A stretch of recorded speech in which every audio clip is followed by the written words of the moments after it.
On a beautiful night at Hyea County Yeong Manor, a noble race physician sighed after examining a baby's condition. He assessed that the child would likely not live past 20 years old due to his congenital constitution, viewing it as a divine punishment. The father believed that not only was the child born with such a constitution, but his very birth had caused his mother's death. The physician felt saddened by young Dame Yeong, the Yeong Manor patriarch, making such a declaration. The physician explained that this situation was akin to the 9 severed meridians. He had never encountered anyone with their Weiji acupoint so severely opened.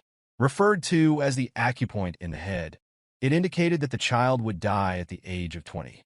People typically called this phenomenon deity ascension, a practice performed by extremely powerful Taoists when they departed for the heavenly realm.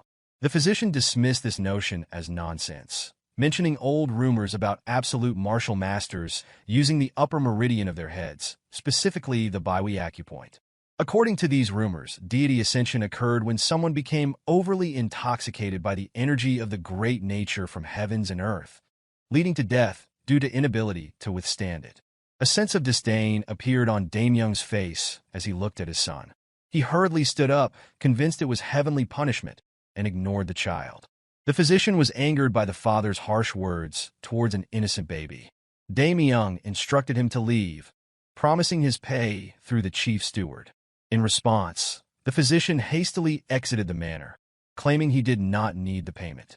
He murmured to himself that if the child had been raised in the unorthodox sects or demonic faction, he might have become the heavenly demon.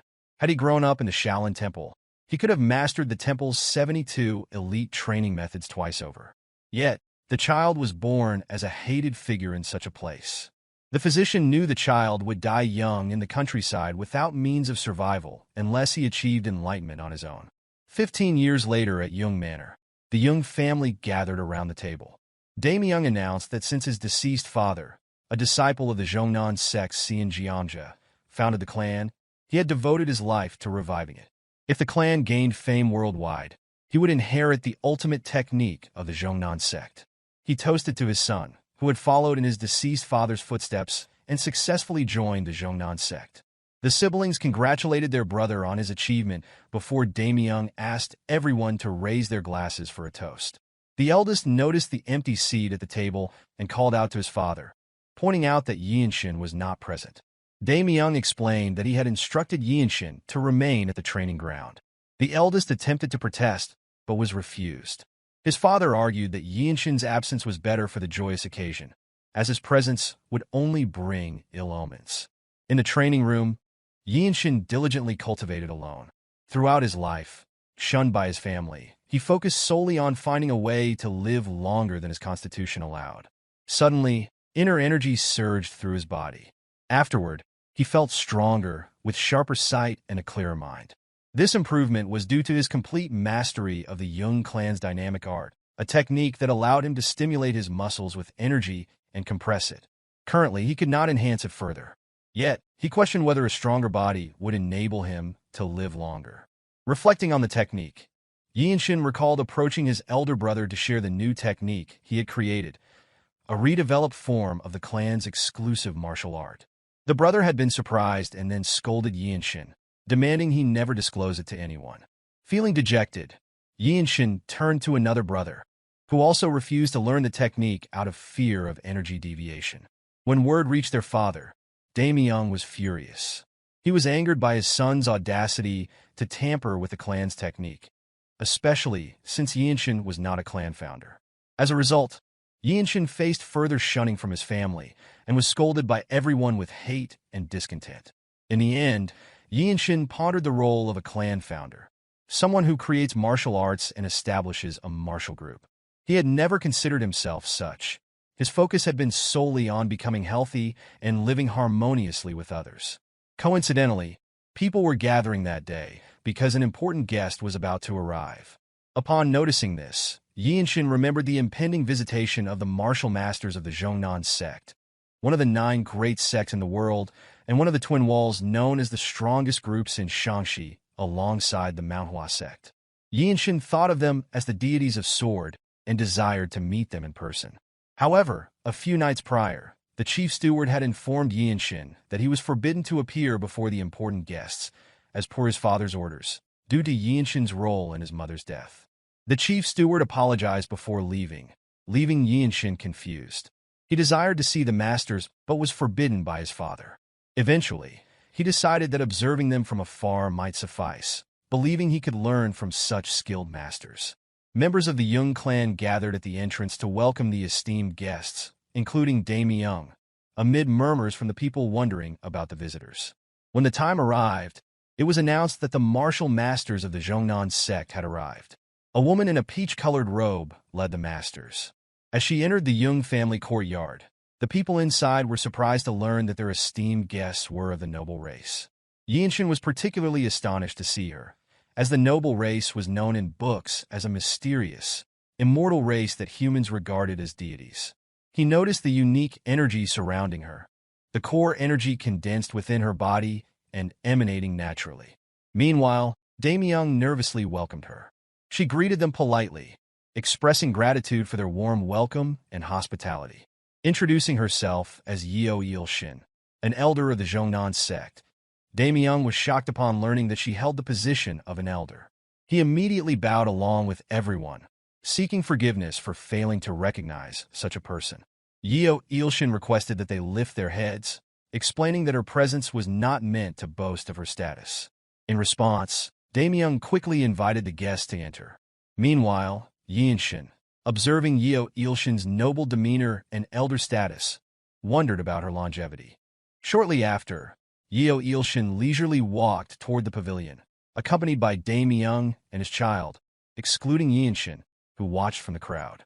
Unexpectedly, Yeonshin turned her gaze toward Yeonshin. Noticing her look, Yeonshin brought his hands together in greeting, just as Daemyeong pointed out to her that Yeonshin was his third son. As Yeonshin departed the gathering, she remarked on the brightness of his eyes and his intelligence. Hearing this, Daemyeong countered by stating that the child was not well-mannered, which confused Yeonshin. He further added that Yeonshin was an embarrassment to the family for always causing trouble. Meanwhile, Yeonshin returned to the training room to pick up a sword. He had gained a new perspective after observing the energies of the Jeongnan sect's martial masters. Having nowhere else to turn after training in the Jeong Clan's movement art, he contemplated his next area of training. On a whim, he decided to begin training with swords. After the welcome greetings concluded, the martial masters entered their lodging. One of them thought the place exceeded his expectations, noting that the abundance of earth energy would attract the Tyrant Sword tribe. Yeonshin believed they would come to this location, making it an ideal spot to plan a counterattack. Unfortunately, this would likely lead to the Jeong Clan's sacrifice. One master suggested attacking and destroying them before they breached the walls. Yeonshin considered this a potentially great idea, though she noted the Tyrant Sword tribe, known as the most troublesome group within the 13 Skies, posed significant challenges. She decided to wait, instructing her subordinates to remain vigilant and keep their sword auras sharp at all times. Additionally, Yeonshin found herself thinking about Yeonshin, as he clearly stood out among the Jeong Clan members, leading her to consider him a strange child. As night fell, Yeonshin diligently cultivated in the training room. It was the first time he realized his Baihui acupoint was more open than others. Although he hadn't meditated for a year, focusing instead on training his body through the Jeong dynamic technique, the energy flowing through his head had intensified. Horror filled his mind as he understood that, at this rate, he had less than 5 years before he would lose consciousness. This was his reality, living on borrowed time with only 5 years left to live. Uncertain and scared, he left the training room to clear his mind. Despite having fully mastered the Jeong dynamic technique, he knew he couldn't prevent his impending death in 5 years. Suddenly, he sensed something was wrong. An ominous energy emanated from the side court. Instinctively, he rushed toward it, recognizing that something was amiss. The closer he approached, the stronger the scent of blood became. The night was unusually quiet, too still for any bloodshed to occur. Upon examining the gate, Yeonshin discovered a trap formation. Without hesitation, he entered through the gate to locate the massacred servants. During his cultivation, he had not realized that such an event was unfolding within Jeong Manor. He concluded that the trap formation was responsible. As Yeonshin surveyed the dead, he noticed that all the victims were from the Jeong Clan, leading him to suspect that the culprits possessed formidable martial prowess. After a brief search, a bald brute emerged, insulting Yeonshin for his foolishness. The brute suggested that if Yeonshin had managed to survive, he should have remained hidden instead of emerging. Another culprit inferred that Yeonshin had little time left and instructed the bald brute to send him to the afterlife. The bald brute claimed he was merely following orders, urging Yeonshin not to hold him accountable. The bald brute concentrated his inner energy to crush Yeonshin, but the frail-looking boy effortlessly grabbed his hand, halting his attack. Yeonshin then crushed the brute's hand with his bare hand, causing the bald man to scream in agony as his arm bone broke under the boy's strength. Emotionlessly, Yeonshin assessed the remaining culprits and brushed the injured brute aside. The leader of the culprits wondered about Yeonshin's identity. After gathering his inner energy, Yeonshin revealed that he was the third son of the household, ignoring the bald brute. He stepped forward with murderous intent. The brute rose, cursing the frail-looking boy who had broken his hand, and attempted another attack with his other hand. Before he could land a blow, Yeonshin had already swung his sword, decapitating the brute in an instant.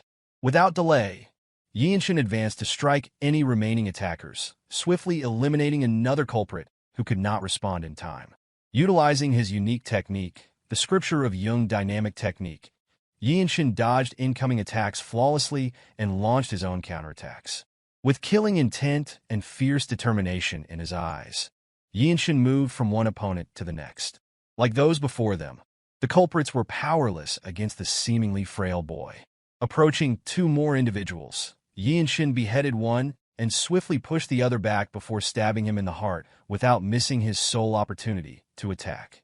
One by one, the culprits fell with each decisive sword strike. Despite his youth, Yeonshin's every move was marked by unwavering determination to kill without hesitation. After avenging the sins committed against his clan, Yeonshin felt satisfied that, even though it was his first time training with the delightful sword, he had mastered its use. Suddenly, another group appeared. The leader of this group, a brute, asserted that they would easily handle the frail-looking boy before them, confident they would not let their guard down. Faced with such brutality, Yeonshin remained calm, displaying no trace of anger as he continued to listen. The brute remarked on how surprising it was for a child to wield the delightful sword and speculated whether Yeonshin had trained with it his entire life. Instead of responding, Yeonshin inquired if they were from the Blood Flame cult. It became clear that the first group he had eliminated belonged to the Blood Flame cult, while the newly arrived group hailed from the Tyrant Sword tribe. The 13 Skies were renowned as the most ruthless and powerful factions in all of Murim. The brute refused to answer when Yeonshin inquired about the presence of two organizations from the 13 Skies. Observing their inaction, Yeonshin deduced that they weren't aware of his affiliation with the Desolate Fortress, the premier branch sect in Murim. Consequently, he suggested that killing him would be troublesome, even for members of the Tyrant Sword tribe. Without warning, a massive aura sword attack swept through the yard, catching Yeonshin off guard. He observed that the individual struck by the attack was one of the masters from the Jonan sect. Shortly thereafter, Yeonshin arrived, noticing the frail-looking boy as she dodged the incoming attack. Known as the deity of the sword, her disheveled state indicated that her opponent had been formidable. A chill ran down Yeonshin's spine as another person joined the battle, hovering in the air. The ominous energy emanating from this newcomer left Yeonshin pondering his identity. The man took a moment to glance at the frail-looking child, causing Yeonshin to feel lightheaded from the eye contact. Soon, the group of brutes knelt and greeted the man as their tribe leader. In that instant, Yeonshin recognized him. The man was the Tyrant Sword tribe leader, the ruler of the Tyrant Sword tribe, a faction within the unorthodox 13 Skies, and regarded as a harbinger of disasters in Gyeongju. Yeonshin wondered why such a prominent figure, comparable to a patriarch of one of the 9 great sects, was present in this setting. Observing the fallen martial masters from the Jeongnan sect, Yeonshin concluded that they, along with himself, were nearly doomed. Taking a moment to breathe deeply and steady his mind, Yeonshin prepared to confront the Tyrant Sword tribe leader. Without hesitation, fear, or doubt, he advanced to launch an attack. Noticing the incoming strike, the squad leader unsheathed his sword to counter. However, before he could react, Yeonshin had already pierced his heart. This bold move immediately captured the attention of both the Tyrant Sword Tribe leader and the elder of the Jeong Sect. A mere 15-year-old dared to draw his sword and kill a member of the Tyrant Sword Tribe in front of its leader. Yeonshin taunted them, suggesting they could now kill him in retaliation. The tribe members instinctively drew their swords to attack the audacious boy, but halted abruptly upon their leader's command. The leader commended Yeonshin, praising his spirit as superior to everyone present. This left everyone puzzled, unsure of whom he was referring to. Surprisingly, the Tyrant Sword Tribe leader chose to spare the boy's life. Yeonshin surmised that the leader was unable to kill him. As he raised his sword, Yeonshin revealed that Yeonshin was the grandson of the former Divine Sword Group leader of the Desolate Fortress. This revelation astonished Yeonshin. Aware that the Divine Sword Group was the strongest in the Desolate Fortress, created by the Imperial family to thwart conspiracies by Murim forces, a formidable association to avoid. However, the Tyrant Sword Tribe leader clarified that this was not the reason for sparing Yeonshin. Instead, he admired the boy's temperament and spirit, qualities essential for a powerful martial artist in Jianghu. He expressed a desire to take Yeonshin as his disciple, provided it was not about the relation to the Desolate Fortress. This statement surprised those in the yard, as it was uncommon for a renowned martial master to take on a young disciple so readily. Stabbing his sword into the ground, the leader instructed Yeonshin to leave the area within a day and vowed to prevent any other sects or clans from entering their territory. Yeonshin and Yeonshin listened intently as the leader made his promise before departing. He glanced back briefly, indicating his openness to a duel and inviting Yeonshin to seek him out when he was ready for revenge. Determined, Yeonshin allowed his enemies to drive him away from his land, contemplating whether he could achieve revenge within his remaining 5 years of life. Back at the main pavilion, Yeonshin gazed at his dying father with an expression devoid of emotion. He grasped his father's hand, calling out to him. Daemyeon could only marvel at how his son, whom he had long shunned, had become so powerful, thanks to the martial arts Yeonshin had created. Suddenly, the father remembered his son nervously revealing that he had developed martial arts by modifying the Jeong Clan's movement arts. Instead of feeling proud, the father met his son's plea for approval with discontent and hatred.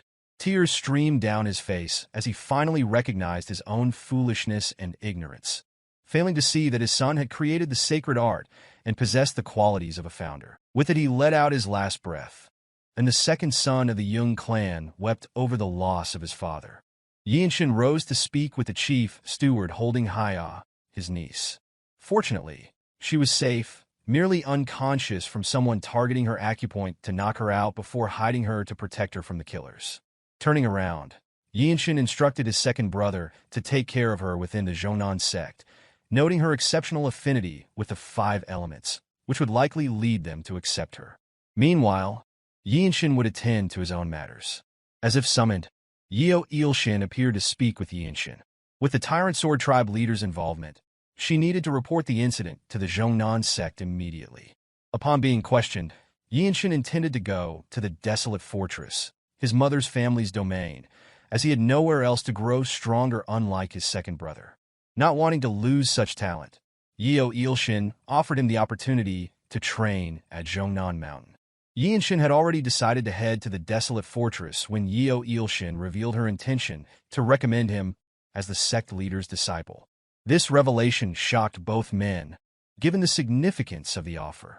Becoming the direct disciple of the Jeongnan sect leader would grant him access to the absolute sacred art, and the leader was among the top 10 swordsmen in the world. However, Yeonshin had his own plans. He clasped his hands together and declined the offer, promising not to forget Yeonshin's kindness. Yeonshin anticipated his refusal, having sought someone as talented as him. This was likely what the Tyrant Sword Tribe leader had perceived as well. In the end, Yeonshin could only apologize as Yeonshin assured him that the Jeongnan sect's doors would always remain open for him. Yeonshin was aware that Yeonshin was one of the elder members among the noble races. Consequently, he inquired about the method to obtain the fruit of the Tree of Life.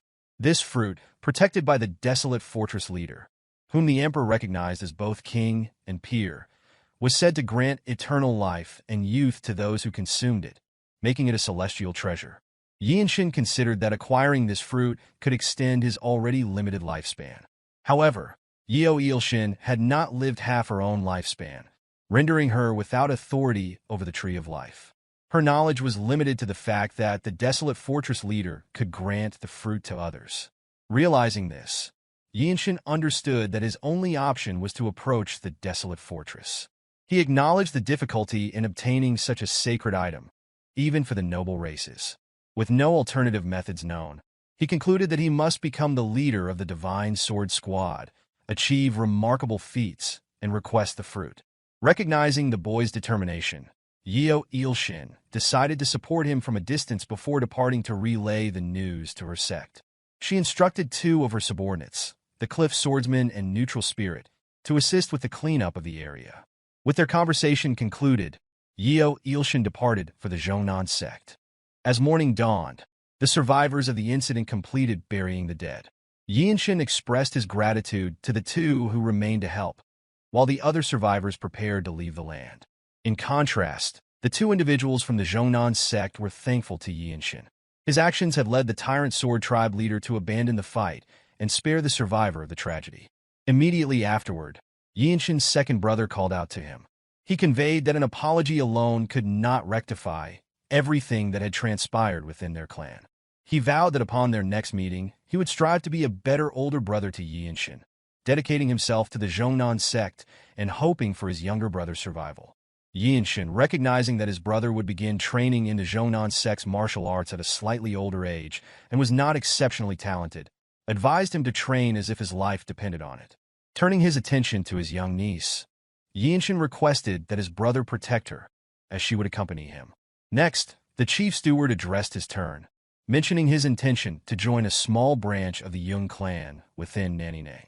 With the Jeong Clan's bloodline still intact, he would oversee the remaining clan assets. As Yeonshin was set to head to the Desolate Fortress, he hoped they could reunite occasionally. He turned to wish the chief steward well, urging him to take care and live a comfortable life. With that, Yeonshin departed toward the Desolate Fortress without a servant or warrior to guard him. Watching his young master's departure, the chief steward pondered whether any of the Jeong descendants had ever spoken such words to him, highlighting Yeonshin's distinctiveness. A few days later, on a peaceful night in Xianyang, Yeonshin arrived at a restaurant with the Desolate Fortress visible in the distance. He overheard another guest praising the Desolate Fortress's incredible reputation. The guest also mentioned that people from all over the Central Plains gathered there with grand aspirations because of the fortress. Coincidentally, Yeonshin arrived just as the Desolate Fortress was conducting their entrance exam. Unexpectedly, a wild martial artist approached Yeonshin, inquiring whether he intended to take the entrance exam as well. Introducing himself as Hyea Wonchong from the distant region of Shaanxi, he assumed Yeonshin hailed from nearby, believing his journey must have been effortless since he had to battle green forest bandits and swim against the pirate fortress crew. Wonchong continued to complain about the hardships of his journey. In truth, Yeonshin had encountered similar challenges, on top of nearly losing his entire family at home. Ultimately, Yeonshin asserted that his journey had been relatively easy for him. Recognizing that Yeonshin was younger, Wonchong proposed that they become friends and share information about the exam. He was astonished that Yeonshin was unaware of the existence of such an exam.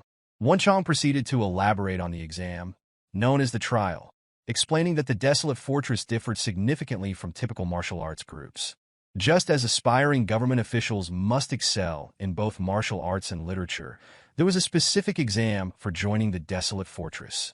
Yeonshin listened attentively as Wonchong further explained that this was why so many people were gathered at that time. Regardless of one's foundational skills, upon joining, opportunities and training would be provided. It was no surprise that martial artists flocked there, with countless individuals learning various martial arts to pass the test.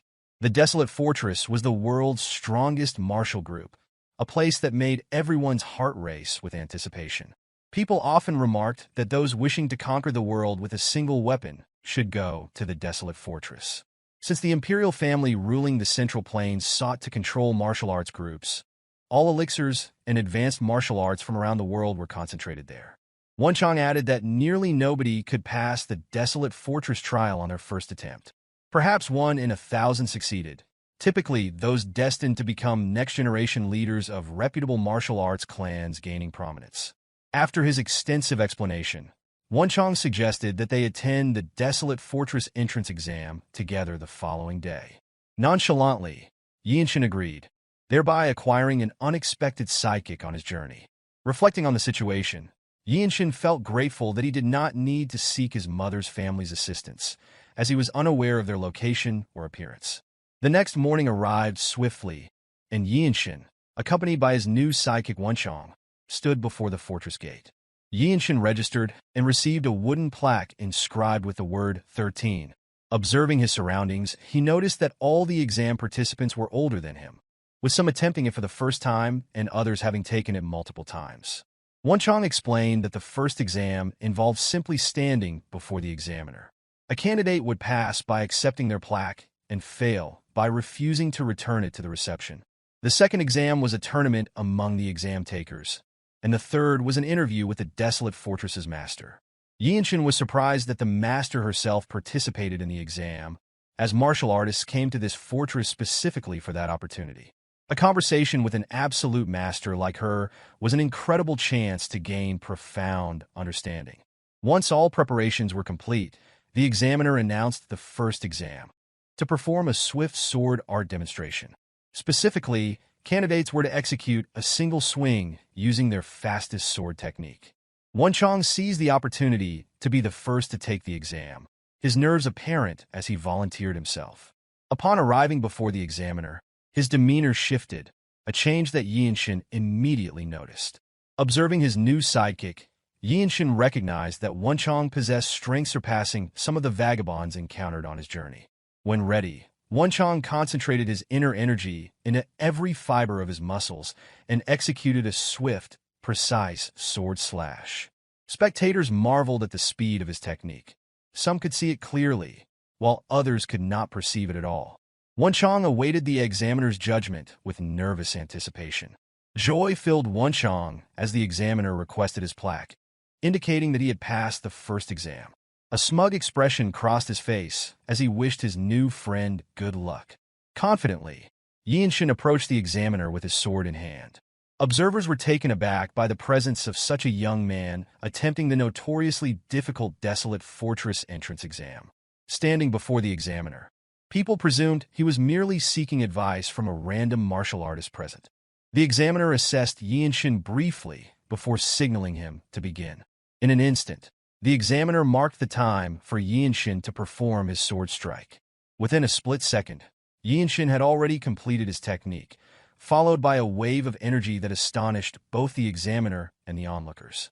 Engrossed in his own thoughts, Yeonshin remained calm, while Wonchong was astounded by the speed of Yeonshin's sword strike. Yeonshin sheathed his sword as the examiner declared that the future of the Desolate Fortress was embodied in the frail-looking boy before him, instructing Yeonshin to submit his plaque. Respectfully, Yeonshin raised his hand in acknowledgement to the examiner before swiftly departing, leaving the crowd speechless. Wonchong followed, pondering whether his new friend hailed from a famous family. Yeonshin dismissed the notion, recalling that within the Desolate Fortress, only one's martial arts, talent, and effort mattered. Wonchong found it hard to believe that Yeonshin was attempting to enter the Desolate Fortress on his first try, questioning whether that was the reason everyone came here. Yeonshin expressed his sincere determination to give his all in the trials, understanding that Wonchong intended to leave after thanking him for his resolve. Meanwhile, Yeonshin hoped that the kind and talkative Wonchong would also pass the second exam. As he awaited the next challenge, Yeonshin checked into an inn to cultivate. He knew the second exam was a tournament where he would compete against others using his martial arts.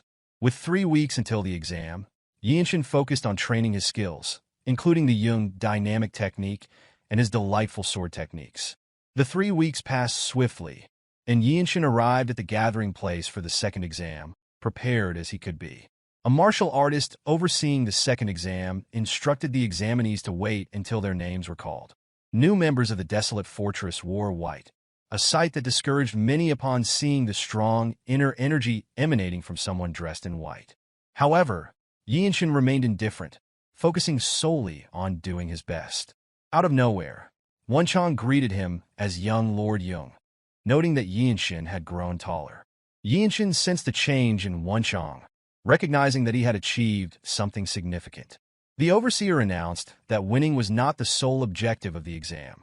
Even securing one of the 2 tournament matches would attract the attention of a Desolate Fortress masters observing the trials.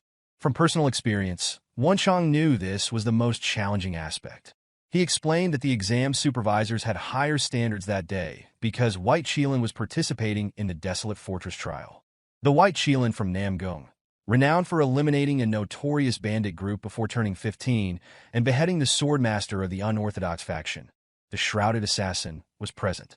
Wonchong shared rumors of defeating all up-and-coming fighters at the 8 Great Families Dragon and Phoenix tournament by the age of 18. Yeonshin questioned why someone from such a dignified family, possessing martial dignity, would seek entry into the Desolate Fortress. Wonchong revealed that White Qilin was the child of a concubine and thus could not become a patriarch.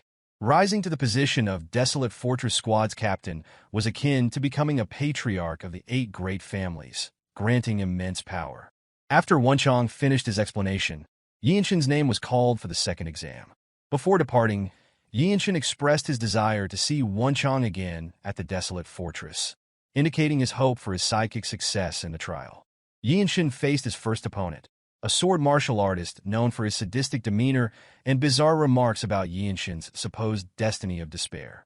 The opponent mocked the frail-looking child, likening him to a moth struggling in the light while laughing maliciously. Without warning, Yeonshin struck swiftly, landing a single blow to the opponent's face, effectively ending the encounter. The opponent was knocked unconscious by the powerful strike, leaving Yeonshin feeling remorse for his excessive force. Feeling that his opponent was too weak after all the trash talk and the single strike that ended the battle, Yeonshin waited nonchalantly, unsure of what would happen next as his previous opponent was dragged out of the arena. This brief battle had piqued the interest of a specific observer watching the fight. A gray-haired young man approached, challenging Yeonshin to a fight, confident that the frail-looking young man would accept. The martial masters in blue robes recognized this individual, someone else commenting, assuming that the squad leaders would fight over him. Yeonshin realized that this man might be the White Qilin, Namgung Washin. The martial masters present were eager to witness the Boundless Heaven technique. Yeonshin evaluated that Washin was about 5 years older and currently beyond his ability to challenge. Thanks to the Jung dynamic techniques, Yeonshin was more physically fit than Washin, but inferior in other aspects. Washin took up his sword and introduced himself, revealing that he had primarily trained the Boundless Heaven technique and the Infinity Steps. Yeonshin had no intention of refusing the challenge and introduced himself respectfully to his opponent. Washin was puzzled by Yeonshin's lack of unsheathing his sword, understanding that Yeonshin intended to engage in a single-strike fight as he reached for his sword's handle. Washin briefly smiled before channeling his inner energy into his sword, manifesting a magnificent aura sword. The essence of the technique Yeonshin had been practicing was unpredictability, intending to use an unexpected main attack amidst an unpredictable rhythm to lower his opponent's guard. The martial masters watched eagerly, anticipating a good fight as the referee began the countdown. The moment the referee started the fight, Yeonshin appeared before Washin and struck him. As it was clear that Washin used an aura sword, Yeonshin's sword shattered upon their clash. While some martial artists hoped for an intense battle, others were disappointed by the instant conclusion, believing Washin had won. Some marveled at the terrifying, delightful sword Yeonshin wielded, while the blue-robed martial masters were speechless at witnessing such a feat from a 15-year-old. Washin stared at his broken sword, trying to comprehend the attack's meaning before lowering his weapon. He then admitted his defeat, surprising both Yeonshin and the spectators. 2 blue martial masters deemed Washin's admission appropriate, acknowledging the impressive technique Yeonshin had performed despite being 5 years younger. They noted that Yeonshin's sword had broken because he had not yet mastered using true energy with his technique. Washin had never anticipated encountering a hidden powerful martial artist in Hunan and was horrified by what Yeonshin might become. The examiner instructed Yeonshin to proceed to the garden and wait, signifying that he had passed the second exam. Yeonshin offered respect to Washin, conveying his desire to duel him anytime. as if understanding his thoughts. Yeonshin felt the same way and expressed his anticipation for the duel. Yeonshin walked through the gate, observing several people who had already passed the second exam in the garden. They were astonished to see Yeonshin, as they had expected Namgung Yeonshin to advance first. Yet they saw a 15-year-old instead. Yeonshin reflected on his fight, knowing there was no chance of winning if the battle had continued. This was why he had used the most extreme form of Delightful Sword at the duel's onset. However, because Namgung Yeonshin had imbued his sword with true energy, Yeonshin's sword had broken. Yeonshin acknowledged his mistake in rashly using the Delightful Sword, but recognized that Yeonshin's admission of defeat demonstrated the nobility of a renowned family. The Jeong Clan was a third-rate branch in Hyea County, and if someone in the household had known such a skill, Yeonshin would have undoubtedly learned it. However, after fighting Yeonshin, he realized how the technique should be used upon witnessing it firsthand.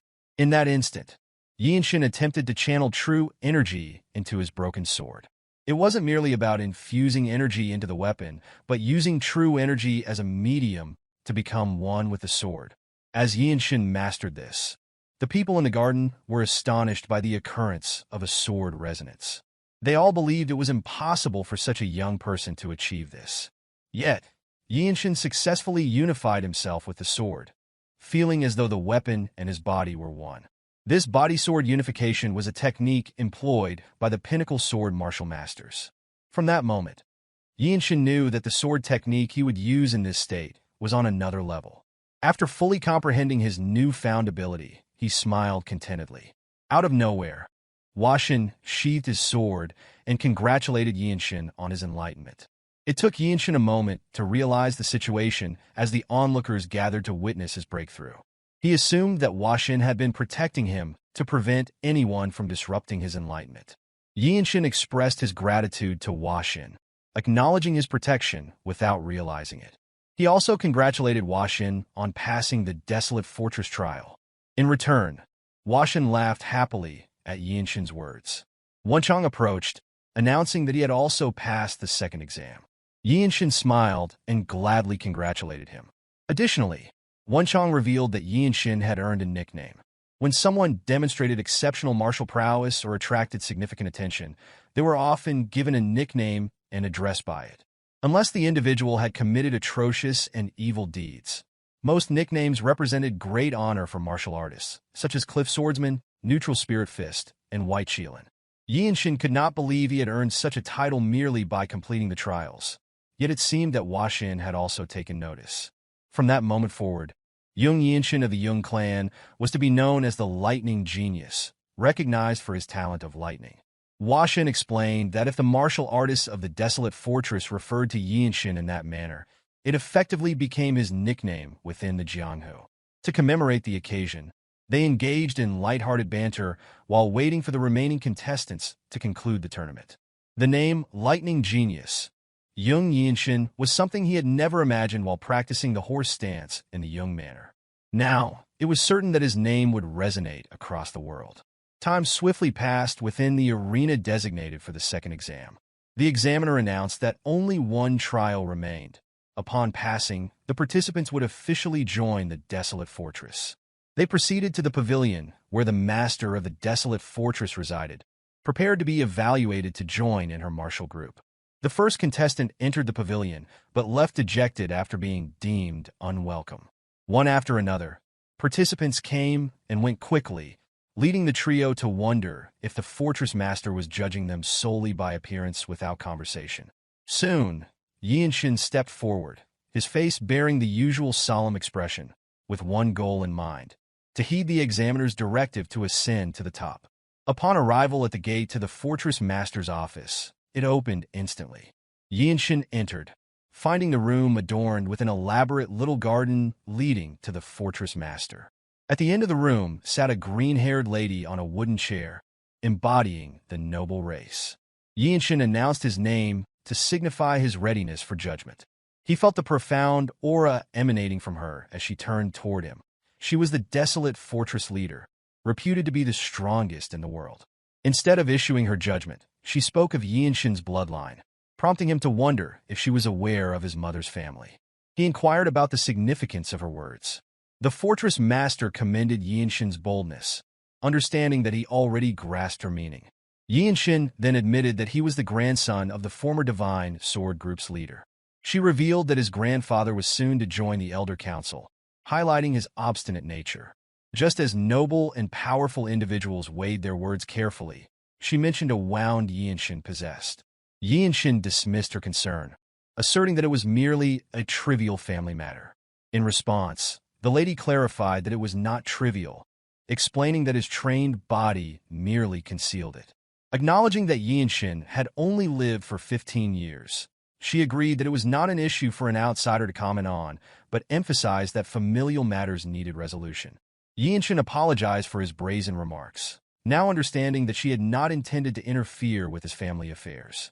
The transcendent aura she carried as someone with absolute strength indicated that her words were precisely what Yeonshin needed to advance in his journey. She stood up, her smile filled with aspiration for the young man before her. She expressed admiration for Yeonshin, noting his refusal to bow to anyone despite his clear objectives. This observation made Yeonshin wonder if she had discerned that his upper meridian was abnormally wide open. Consequently, he asked her whether someone like him could survive by consuming the fruit of the Tree of Life. The lady explained that while the facts about the fruit were not entirely inaccurate, it was indeed possible for him to obtain what he desired. Yeonshin pressed further, inquiring if he could attain it. She simply stated that it depended on his actions. Yeonshin raised his hands in gratitude, as if he were about to leave, only to realize he was still under trial. He questioned whether he had been accepted as a martial artist of the Desolate Fortress.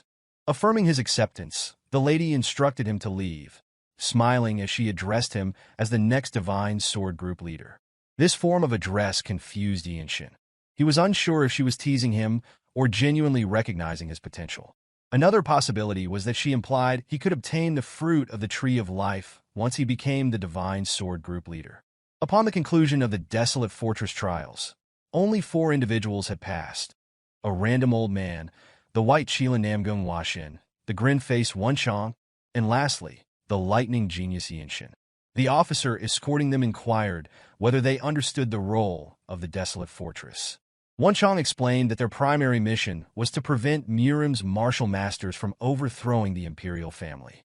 The officer revealed that this was just one of their major tasks and that there was more to their duties. He elaborated that their role involved preventing or suppressing conflicts of a certain scale within the Jianghu. The uncertainty of outcomes from Murim conflicts was a concern.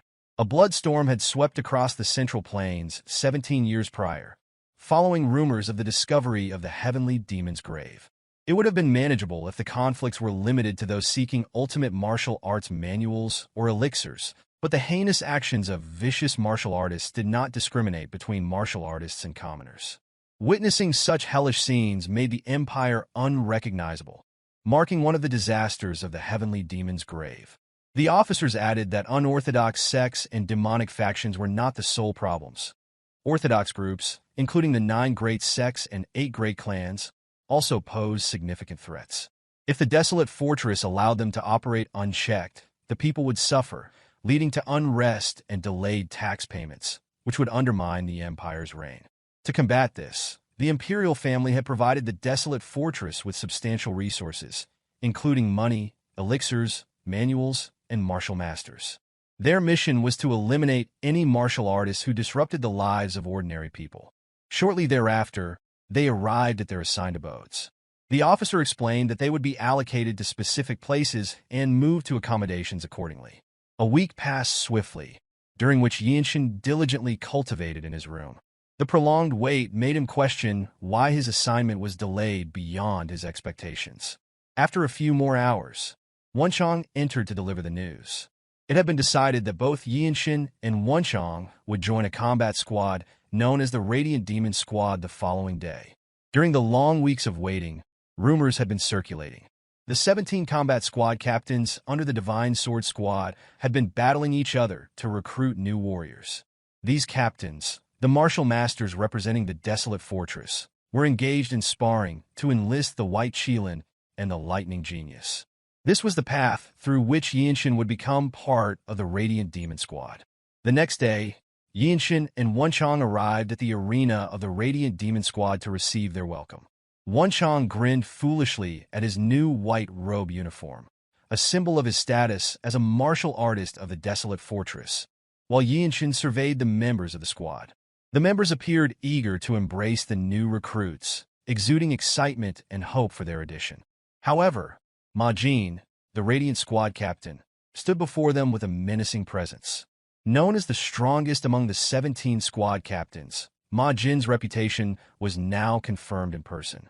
He fixed his gaze intently on Yeonshin, aiming to intimidate him. Addressing Yeonshin as the lightning genius, Ma Jin spoke with a threatening tone. In response, Yeonshin met his gaze confidently, momentarily surprising Ma Jin before he smirked. Appreciating Yeonshin's resilience, Ma Jin acknowledged that individuals like him were not easily defeated. Ma Jin proceeded to explain that the combat squads under the Desolate Fortress Divine Sword Squad functioned similarly to sects within the Central Plains. He informed them that they would train in martial arts within the Radiant Demon Squad and undertake various missions. Pointing towards the back, Ma Jin indicated that their seniors were present among the squad members. Seizing the moment, Wonchong eagerly asked whether training in the Radiant Demon Squad meant that all martial arts would be shared among members. Ma Jin clarified that each martial artist's personal techniques remained their own, but the Radiant Demon Squad's martial arts would be taught to all members. Wonchong listened with great excitement, thrilled at the prospect of learning the renowned Radiant Demon arts. Ma Jin cautioned him to work diligently in mastering these arts to ensure his survival. Yeonshin was also familiar with the infamous Radiant Demon arts. The Radiant Demon Squad was renowned among the 17 squads for their ability to defeat the Plump Blossom Swordsman, the 24 elite swordsmen of the Manhwa Sect, without suffering any casualties. This victory bolstered the rumors that the Desolate Fortress was the strongest in the world. Ma Jin added that although the Desolate Fortress was affiliated with the Imperial family, attacking its martial artists did not constitute treason. Consequently, they needed to continuously strengthen themselves through rigorous training. Curious why such attacks were not deemed treasonous, Yeonshin listened as Ma Jin explained that the Jianghu was home to many eccentrics.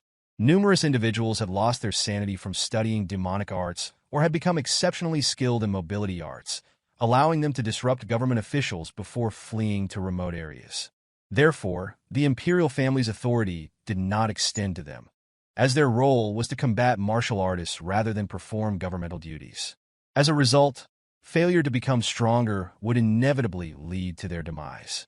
Ma Jin then pointed to a man in a blue robe seated at the back. He explained that this individual had been slashed by Namgung's strongest swordsman during a mission and could provide a better description of the technique. The blue-eyed martial artist had experienced the king-style sword arts of the Jeong Clan, describing it as exceedingly formidable. Yeonshin recognized this technique as one of the strongest swordsmanship styles globally, a supreme martial art exclusively learned by the main descendants of the Jeong Clan. Ma Jin instructed the blue-eyed man to come forward promptly. Yeonshin considered that the Namgung's strongest swordsman was reputed to be the most formidable martial master of the Central Plain. The fact that this man had survived a battle against such a skilled master attested to the Radiant Squad member's strength. This senior, known as Chung Myung, had heard of Yeonshin's exceptional delightful sword art and wished to engage him first. Following Ma Jin's instructions, Yeonshin moved to the center of the arena to face Chung Myung. As he drew his sword, Yeonshin immediately focused on channeling his aura. The squad members watched tensely, anticipating how he would contend with a martial artist in a blue robe. Observing Yeonshin's spirited demeanor, Chung Myung smiled calmly as he took up his own sword, adopting a relaxed stance. In accordance with tradition, Chung Myung introduced himself, claiming to have been born and raised in Xiangyang, while simultaneously mustering his inner energy.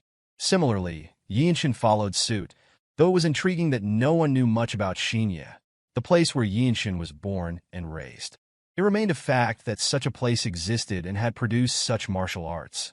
Before commencing their sword exchanges, Chung Myung informed Yeonshin that he could sense the wind generated even by a 10-year-old child employing the tri-sword technique. This ability allowed him to discern an opponent's sword swings during combat, a subtle instruction he conveyed to Yeonshin.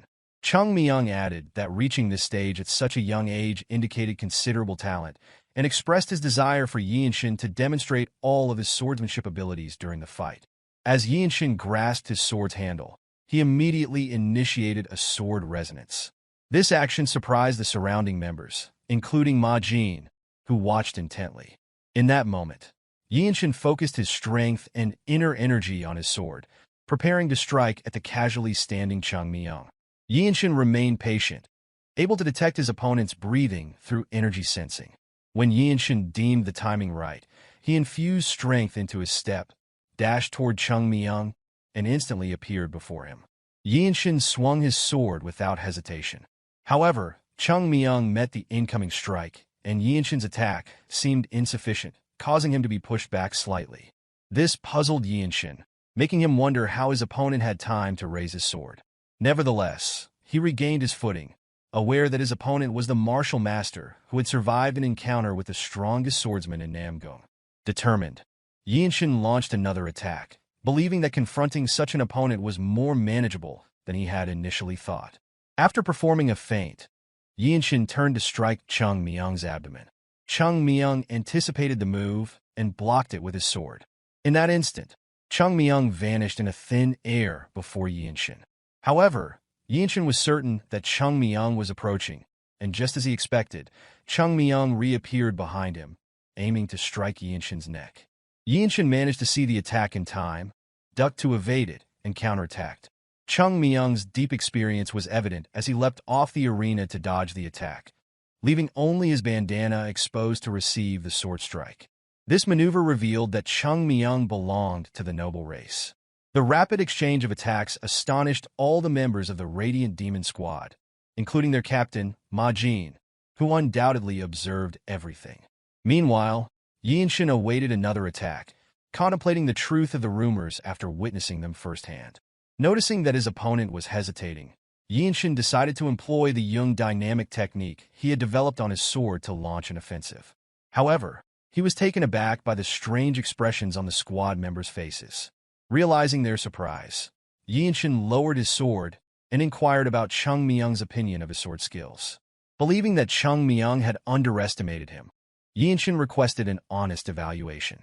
Instead of responding, Chung Myung asked Yeonshin his age, causing some frustration. Yeonshin disclosed that he was only 15 years old, questioning its significance. Chung Myung stated that their enemies would not show leniency based on their youth and emphasized that their current focus should be on their skills, indicating a genuine interest in Yeonshin's abilities. This further surprised Chung Myung, who still refrained from providing his evaluation. Yeonshin concluded that discussing his age was meaningless, given his short lifespan.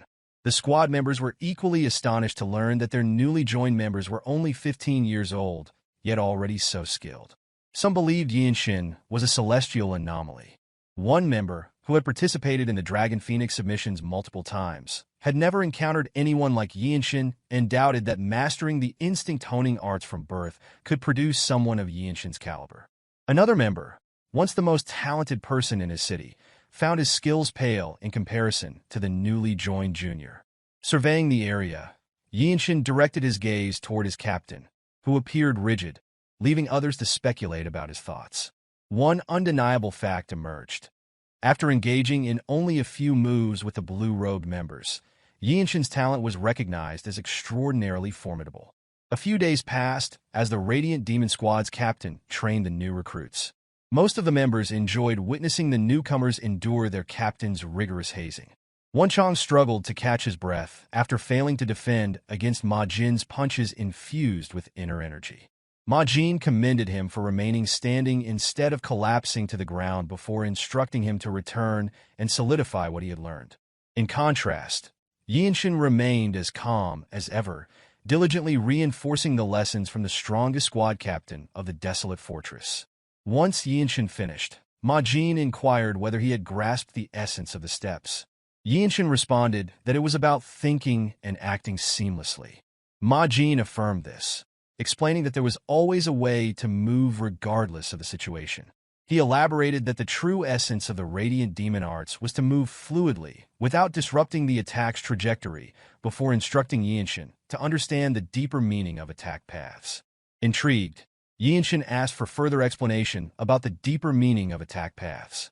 Majin found it challenging to describe verbally and decided to demonstrate instead. Standing before the stone garden light post, he instructed both Yeonshin and Wonchong to observe carefully, as other members gathered, eager not to miss the captain's technique. Majin concentrated his inner energy, pressing his hand against the light post, generating immense pressure and causing a gust of wind. He then took a deep breath, completely relaxing his mind, body, and aura. Yeonshin noticed the moment the captain relaxed his breathing before striking, as if Majin had already discovered the attack path. Seemingly finding his target, Majin struck the light post with his bare left hand. The force of the attack caused the solid stone to crumble. After demonstrating the concept, Majin took another deep breath, while the other members watched in amazement, even after witnessing it multiple times. Majin further explained that following a perfect attack path would unleash the most powerful attacks. Yeonshin understood that they needed to master the timing of unleashing their strength. Majin emphasized that, although he had shown them the technique, it was not something they could master after a single demonstration, highlighting that it was a lifelong pursuit. Contrary to Majin's assertion, Yeonshin felt confident he could perform the technique immediately. He stepped toward another light post, causing Majin to wonder if he intended to attempt it. In his mind, Yeonshin believed that the essence of core energy was great nature and questioned whether merely replicating what he had seen would suffice. At that moment, Yeonshin gathered his inner energy and utilized body-sword unification. After reaching the desired state, he slowly relaxed his mind and body. As he opened his eyes in this relaxed state, he observed a line on the surface of the stone light post. Yeonshin patiently waited until a point appeared on the light post. Using his sword scabbard, he struck the indicated point just as Majin had demonstrated.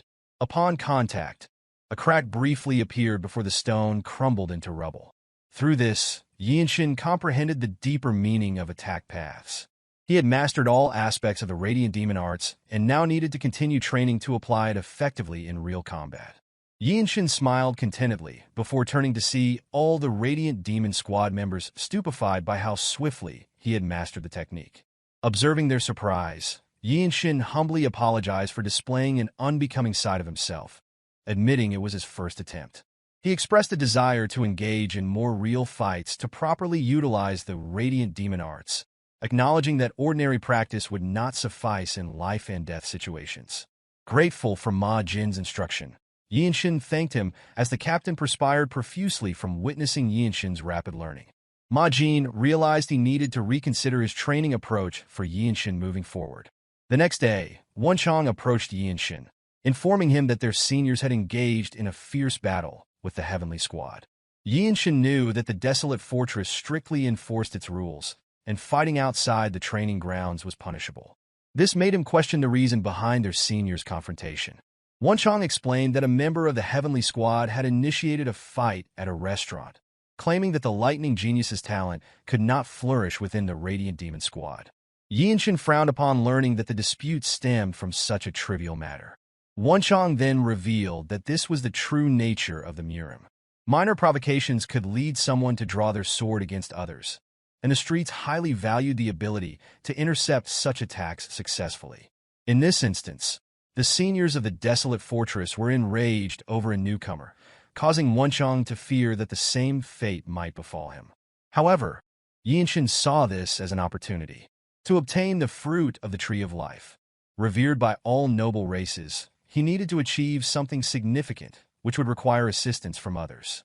While the best way to earn a martial artist's trust was to owe them one's life, making a good first impression on squad members was also beneficial.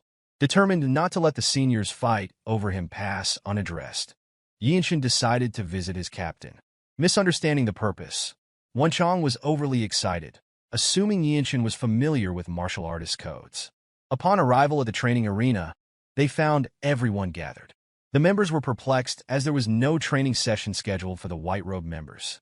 One member suggested that the white-robed individuals had no need to train so intensely, while another opined the opposite, insisting they must train harder. Both Yeonshin and Wonchong approached Majin to offer their greetings, prompting the captain to wonder if they were encountering training issues on their own. Yeonshin expressed his desire for a sparring session, to which Ma Jin suggested he could ask anyone present, and they would gladly spar with him. However, Yeonshin declined, stating he wanted to spar with a member of the Heavenly Squad. This request astonished the arena's members. Ma Jin contemplated that Yeonshin must have been aware of the previous day's events and advised him not to become too agitated. Nonetheless, Yeonshin insisted, expressing his wish to witness the heavenly sword arts he had long admired firsthand. Although Ma Jin believed Yeonshin was overly stirred, he was pleased that his junior was motivated by his seniors. Yeonshin remained steadfast, declaring his intention to spar and demonstrate the radiant demon art's superiority once more to his captain.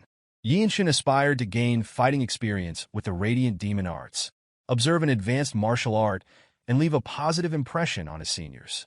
Achieving all three objectives simultaneously would be akin to killing 3 birds with 1 stone. Ma Jin noted that Yeonshin had neither trained in the same martial arts as the Heavenly Squad nor fought alongside them before. He explained that although it might be a sparring match, there was no reason they would go easy on Yeonshin. Ma Jin perceived Yeonshin's eagerness to engage in a fierce battle as genuine, believing that fighting tooth and nail was Yeonshin's intention. This revelation momentarily surprised the Radiant Squad members, who then cheered Yeonshin, expressing their desire to see his growth. Some even shouted that if Yeonshin managed to survive the fight, he could become the next captain of the Radiant Demon Squad. Ultimately, Ma Jin conceded and decided to convey the message to the Heavenly Squad to request a sparring match. Soon after, members from both the Radiant Demon Squad and Heavenly Squad gathered in the arena. Observers were puzzled by a white-robed member challenging a blue-robed one, but those familiar with Yeonshin recognized his formidable prowess. One member clarified that the fight was intended as a guidance match for learning purposes, leading others to speculate how long Yeonshin would endure against the blue-robed martial artist. Some believed it would be impressive if he could withstand about 10 bouts against the opponent. Conversely, Han Chulmak, the Heavenly Squad captain, estimated that a white-robed member from the Radiant Demon Squad stood no chance against his blue-robed counterpart. Unexpectedly, Chulmak bet one of the Heavenly Squad's elixirs that the white-robed Yeonshin would not last 10 bouts. Ma Jin considered the bet excessive for such a fight. Sensing Ma Jin's hesitation, Chulmak wondered if he feared losing the wager. Ma Jin dismissed the provocation, asserting that the Desolate Fortress's elixirs were not to be used frivolously. Chulmak countered by emphasizing that the honor of both squads was at stake, making the bet meaningful. In the end, Ma Jin accepted the wager. As Chulmak relaxed in his chair, he expressed confidence in winning the bet, believing that as the leader, he should trust his team's abilities. However, Ma Jin was certain that Yeonshin would emerge victorious. Shortly after, the blue-robed members of the Heavenly Squad began conversing. Yeonshin formally introduced himself, showing respect to his sparring opponent. He was aware that warriors typically started as white-robed fighters before advancing to blue robes, though not everyone achieved this progression. Some took over 10 years to become blue-robed warriors, often those who could not be defeated by top martial masters from major sects. The blue-robed warrior, Gu Ilwan, claimed to have trained in heavenly sword arts for 20 years. He mentioned that while swords were said to have no eyes, master swords did possess eyes. Despite this, he intended to show no mercy in the duel, intimidating Yeonshin with his formidable presence. Yeonshin acknowledged this stance, indicating his understanding. The moment Gu Ilwan unsheathed his sword, he released his sword aura. Observing the extraordinary aura, Chulmak smirked, certain he would not lose the bet. However, Yeonshin remained undeterred. Aware of the blue-robed warrior's strength, he was more curious about the sword style employed. He dismissed unnecessary thoughts and reached for his sword, determined to rely on his own martial arts style regardless of his opponent's techniques. Gu Ilwan, upon seeing Yeonshin wielding his sword, allowed him the first attack. As soon as the challenge was issued, Yeonshin charged forward using his Yeong dynamic technique. Their swords clashed, and Gu Ilwan successfully deflected the strike. It became evident that the white-robed warrior possessed remarkable speed, as Gu Ilwan prepared for another strike. Yeonshin's rapid attacks forced Gu Ilwan to fend off a barrage, causing Chulmak to sweat nervously, questioning if a white-robed member truly had such speed. Ma Jin mused that such skill at Yeonshin's age was breathtaking. With Yeonshin's abilities, he realized that failing to capitalize on this opportunity to swiftly defeat the opponent would mean forfeiting the chance to win. Yeonshin continued delivering lightning-fast sword strikes, with Gu Ilwan defending against each one. Reflecting on his young dynamic technique, Yeonshin felt content, recognizing his growth since joining. His physical training with his technique and martial principles had strengthened him. The trajectory of his sword was more inclined, utilizing his back muscles, and stepping forward with core energy created rotational force. During the battle, Yeonshin discovered a gap on his opponent's defense. He swung his sword upward, taking off Gu Ilwan's grip on his sword. Instantly, Yeonshin pointed his sword at his opponent's neck, signaling his victory in the sparring duel. Spectators were astonished by the young man's achievement. The Radiant Demon squad members cheered for Yeonshin's triumph, while Chulmak sweated profusely and Ma Jin smiled contentedly, pleased with the expected outcome. As usual, Yeonshin pondered for a moment, contemplating the technique he had just learned and ways to improve before Gu Ilwan approached him. He acknowledged that his victory was partly due to luck and overwhelming momentum, as his opponent had been caught off guard.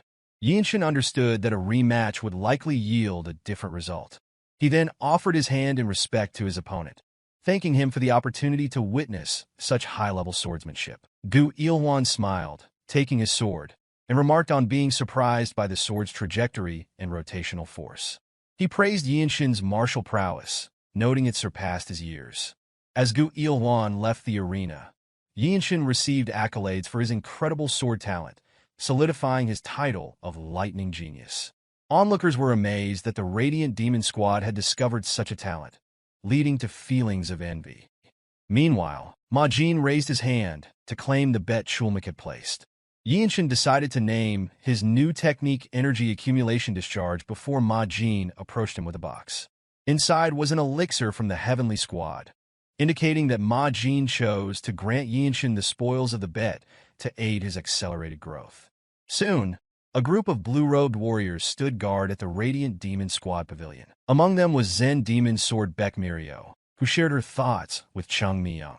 She doubted that Yeonshin could defeat a skilled swordsman like Gu Ilwan, another blue-robed warrior. Additionally, she recognized Yeonshin's hard-working, humble, and polite nature. His ability to discern martial arts was exceptional, embodying the ideal child parents often praise. In her view, Yeonshin was nothing short of a monster. Chung Myung was confident in Yeonshin's unprecedented talent. Meanwhile, Myohwa observed that during each sparring session, Yeonshin managed to apply the same principles in varied postures with greater precision. She felt reluctant to use exclusive martial arts around him, knowing his innate ability to reinterpret techniques. Chung Myung agreed, sensing that Yeonshin had mastered martial arts long ago, exuding an aura of a true monster. Inside, Yeonshin sat cross-legged as Ma Jin expressed uncertainty about how much elixir Yeonshin could extract. Typically, individuals absorbed 60 to 70%, sometimes even less, depending on circumstances.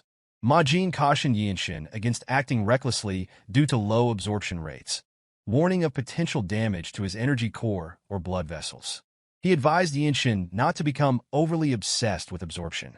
Ma Jin further explained that consuming an elixir involved allowing it to flow endlessly into one's core energy until fully melted. He would intervene if Yeonshin's energy circulation became unstable, advising him to remain unperturbed and adapt accordingly. With this guidance, Yeonshin swallowed the pill in his hand, immediately feeling his energy surge as the elixir entered his body. He focused intently on absorbing the elixir's energy. Ma Jin watched Yeonshin's cultivation carefully to prevent any mishaps. The other blue-robed warriors from the Radiant Demon Squad remained on guard, observing Yeonshin's initiation. They were all curious about the extent of Yeonshin's strength after consuming the elixir. Energy flowed continuously from the elixir, and Yeonshin directed it through his meridians to each core energy point in his body. Ma Jin grew annoyed, expecting intervention only to find Yeonshin effortlessly absorbing all the elixir's energy independently. Despite it being Yeonshin's first time, his energy circulation was flawless, eliminating the need for Ma Jin's assistance. Shortly after, Yeonshin opened his eyes, sensing his energy had reached an entirely new level. Ma Jin sighed in acknowledgement, congratulating Yeonshin for fully absorbing the elixir. Yeonshin felt the newly acquired core energy was exceptionally strong. Ma Jin had not anticipated Yeonshin's successful and solitary absorption of the entire elixir. With increased energy, Yeonshin could now detect presences he previously couldn't and noticed his seniors surrounding the area. They were protecting him, recognizing his vulnerability during elixir absorption. Yeonshin voiced his curiosity about their kindness towards him. Ma Jin clarified that the squad's care was standard for all Radiant Demon squad members, a norm after risking one's life multiple times on the battlefield. Increased strength benefited both the individual and the squad. Afterwards, Yeonshin spent time consolidating his knowledge and cultivating as usual in his room. His newfound energy surpassed anything he had before. Deciding to test his enhanced martial arts, Yeonshin went to the training ground, where he encountered Zen demon Swordbeck Myohwa. She inquired if he was training out of boredom.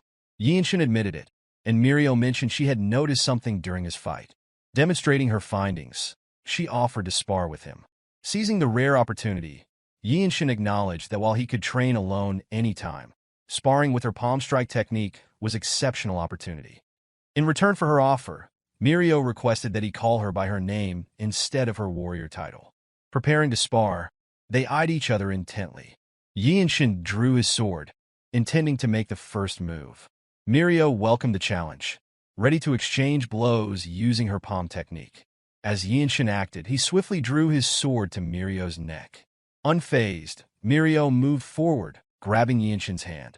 She drew close, within an inch of his face, before pulling his hand away and channeling her inner energy into her palm. She struck toward Yeonshin's chest, pushing him slightly. Subsequently, Myohwa clenched her left hand, mustering her aura technique.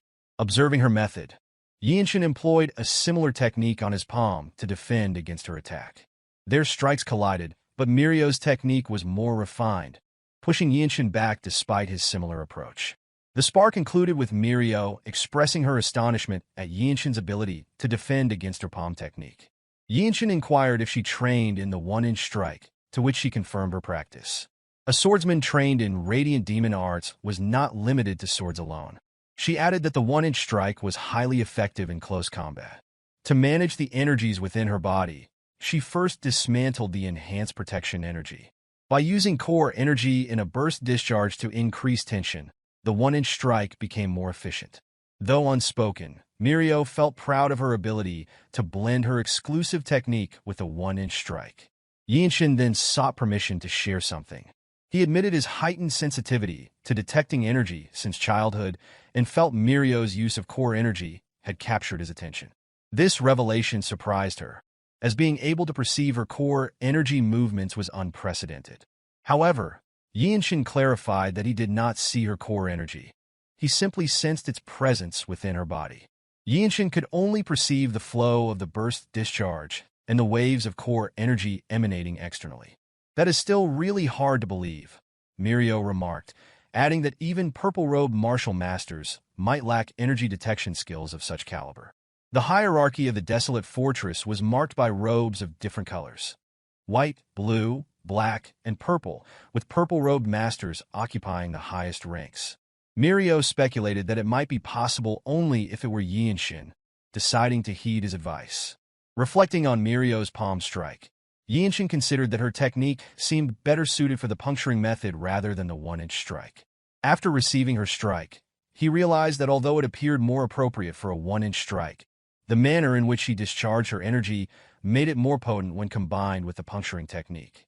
Suddenly, Myohwa's demeanor changed to anger as she rebuked him, questioning whether he thought she was an idiot incapable of using something as simple as the puncturing technique. She further inquired if that was the reason she hadn't utilized it. Ultimately, Yeonshin refrained from pressing the matter further and apologized for his unnecessary comment that had upset her. Myohwa promptly turned around, apologized in return, and thanked him for his input before abruptly leaving Yeonshin alone in the training arena.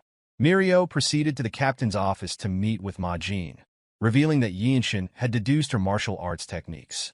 She inquired whether Ma Jin had ever disclosed the origins of her martial arts to Yeonshin. Ma Jin was perplexed, dismissing her concerns by asserting that he would never divulge such important information to Yeonshin. This left Myohwa puzzled about how Yeonshin had uncovered her methods. After some discussion, they concluded that Yeonshin had figured out that she had modified the lost martial arts known as the Heavenly Demon Sacred Arts.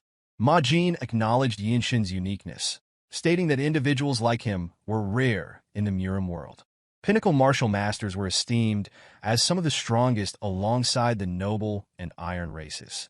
Myohwa questioned whether Yeonshin was truly that exceptional, to which Ma Jin affirmed his belief that Yeonshin was undoubtedly the future of the Desolate Fortress. Ma Jin noted that while he was unaware of others' perceptions of Yeonshin, Yeonshin's advice should not be underestimated or dismissed as trivial. Myohwa asked if the squad captain had indeed instructed her to discuss the Heavenly Demon Sacred Arts with Yeonshin. Ma Jin confirmed, explaining that mastering it alone had its limits and that he lacked the time to assist her personally. The appropriate course of action was to seek Yeonshin's help, as he possessed qualities akin to a martial arts founder, capable of adapting any martial art to one's body. Ma Jin advised her to wait if she felt uneasy about this before introducing a minor mission that had just arisen. He wanted her to form a team with Yeonshin to observe how he navigated life and death situations and to determine if he was as special as believed. Ma Jin was convinced that within 5 years, Yeonshin would become the next Radiant Demon squad captain. The following day, Yeonshin, Baek Myohwa, Wonchong, and Chung Myung mounted their horses and rode toward the mission location. Ma Jin's words lingered in Myohwa's mind as she sought to ascertain whether Yeonshin was truly worthy of becoming her superior. They traveled without stopping, and by the 10th night, they arrived at the stage station in Zemping County. Wonchong was weeping in agony from the relentless ride, which had taken a toll on his body, while the other 2 blue warriors and Yeonshin remained as sharp as ever. Before their departure, Ma Jin had explained that recently, individuals offering services to the Blood Flame cult had settled in a nearby village, routinely slaughtering livestock and destroying crops. Typically, the Shangxi branch could handle such threats, but an incident involving the theft of the Manhwa Sect's elixir, the Plum Blossom Pill, comparable to the Shaolin Temple's Great Revitalization Pill, had escalated the situation, affecting all of Shangxi. With no spare manpower, the main Desolate Fortress branch had requested assistance. Ma Jin tasked the 4 with addressing this issue. Yeonshin was aware that the Blood Flame cultists were extremists devoid of humanity. Unexpectedly, an obnoxious, overweight official emerged, complaining about the delay in accepting the request. He boasted about his desire to treat the Desolate Fortress with respect, but no longer wished to do to their perceived laxity. He further criticized the decision to send a young lad, disregarding that the group consisted of martial artists rather than mere thugs. Yeonshin turned to his seniors, inquiring about the nature of this individual. Chung Myung responded that such ignorant officials were common, having encountered many who had never witnessed a true martial artist. People like this official mistakenly believed the Desolate Fortress was their personal servant. Observing the official like a pig, Yeonshin asked if he could block the man's mute acupoint. Chung Myung granted permission before instructing them to handle the matter swiftly and depart. The official persisted in voicing his grievances until Yeonshin struck his mute acupoint, rendering him mute. Yeonshin then explained that they did not take orders from him and left him unharmed. As they proceeded toward their accommodations to rest, Wonchong realized that Yeonshin had learned to block acupoints as well. He expressed his intention to address Yeonshin respectfully by using his warrior name. In return, Yeonshin permitted Wonchong to do as he pleased, addressing him as the Desolate Fortress Sacred Warrior, which made Wonchong proudly accept the title. Chung Myung approached Yeonshin to elaborate on the relationship between the Murim and the government, explaining that they did not interfere with each other and neither would invade the other. However, within the government, the Desolate Fortress enjoyed more freedom than other martial artists due to the imperial family's support. This autonomy allowed them to confront those who erroneously believed they were under the Desolate Fortress's control. Myohwa joined the conversation, advising Yeonshin never to overextend himself. She commended his recent action against the official, considering it exemplary. During their discussion, Wonchong noticed movement in the distance. He alerted the others, and they focused their attention, a red-haired man wielding a sword was seen taking a child from the villagers. Yeonshin immediately identified the aggressor as a blood-flame cultist. Acting swiftly, he was the first to move, dashing toward the man in an attempt to rescue the child. Although Yeonshin was the first to initiate the move, Chung Myung swiftly outpaced him during the run. Yeonshin speculated whether his senior was utilizing the noble race's mobility art known as grass flutter.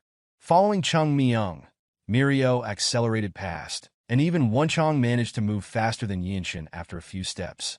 This observation made Yeonshin aware of his weakness, realizing that he had insufficient training in mobility arts. The absence of proper mobility arts training at Yeong Manor placed him at a significant disadvantage. Meanwhile, a blood flame cultist launched an attack on a villager. The villager demanded the return of the child, while the cultist firmly resisted, telling the crying child to be quiet. He contemplated that the child, being full of life energy, posed a different kind of noise. Before the red-haired brute could act further, Chung Myung arrived and launched an attack. Unfortunately, the brute successfully blocked Chung Myung's sword strike.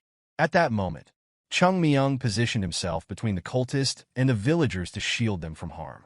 Additionally, he rescued the child from the brute's grasp.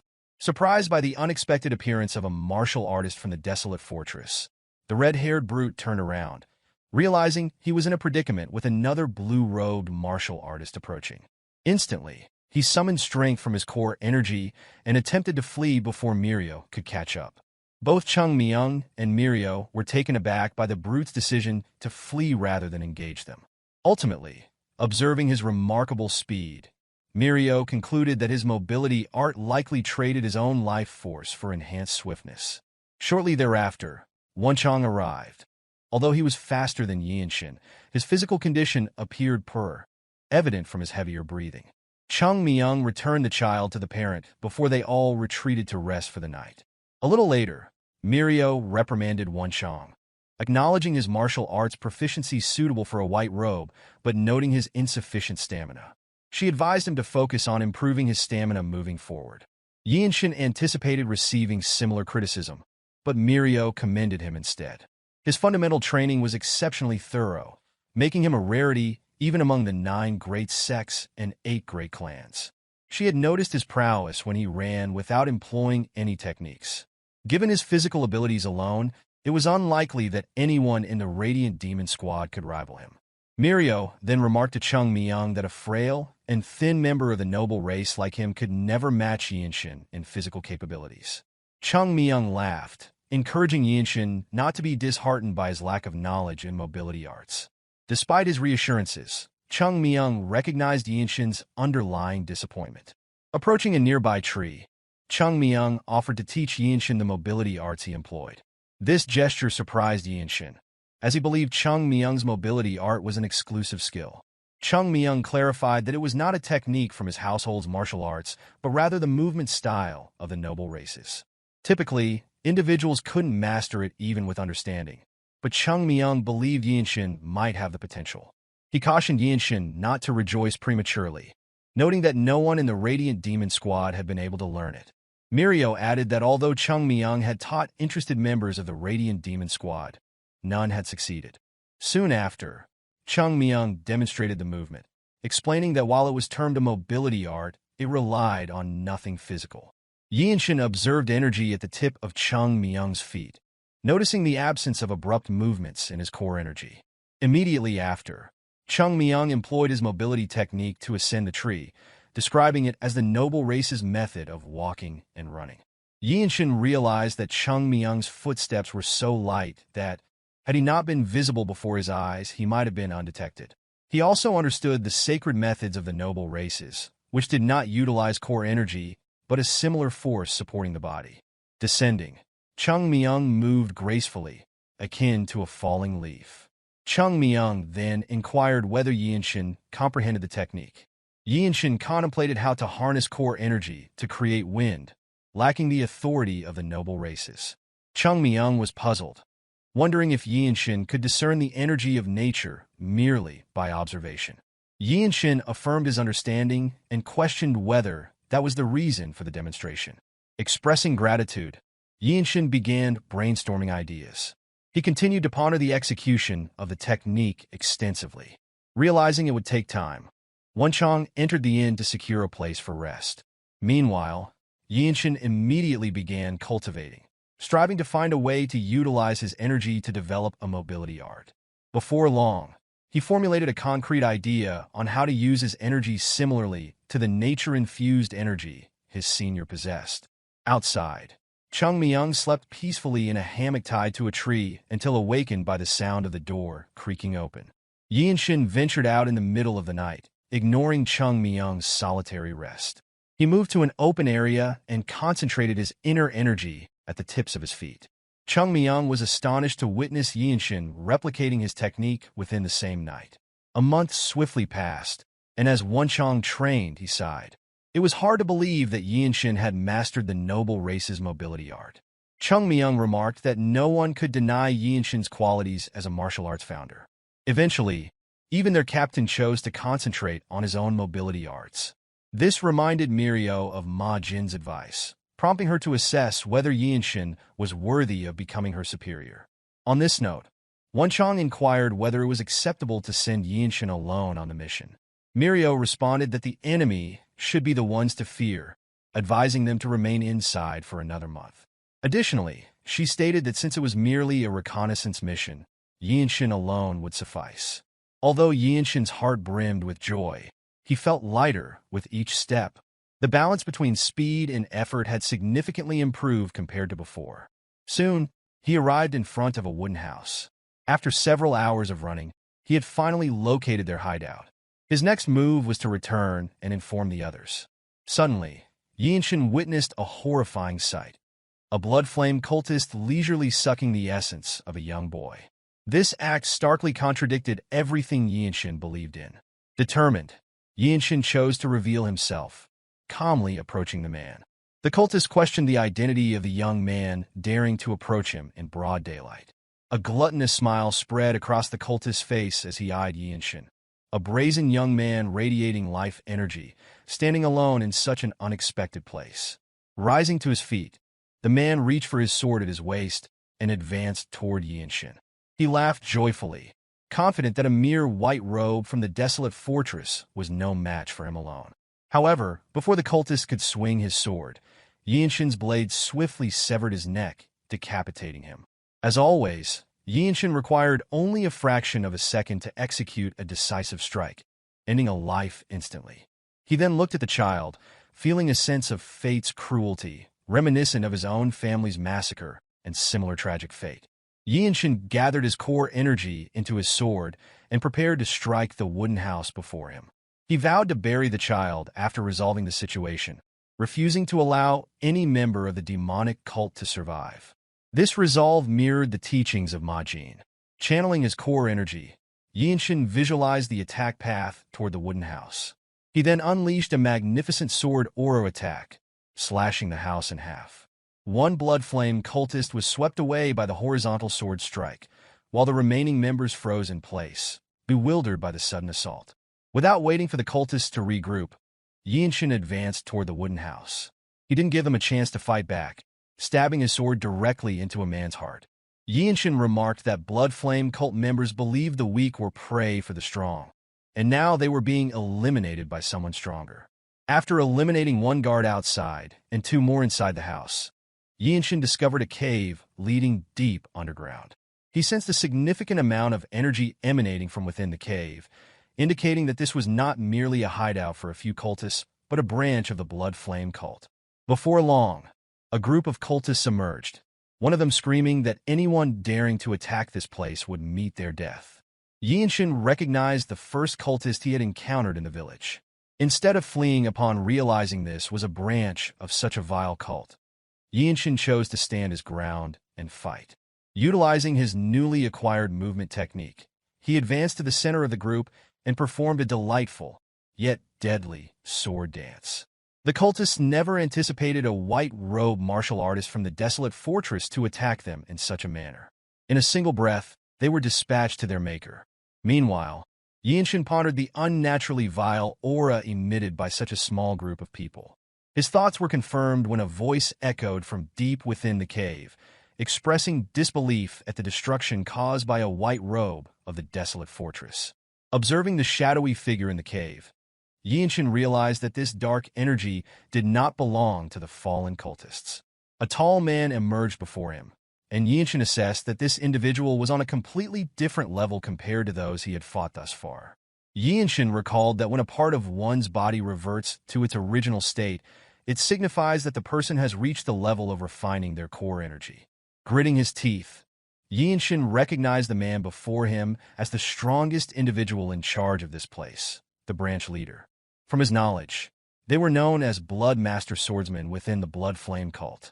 Gazing at the tiny, young boy in front of him, the Blood Flame cult branch leader declared his intention to use Yeonshin's pain to strengthen his blood.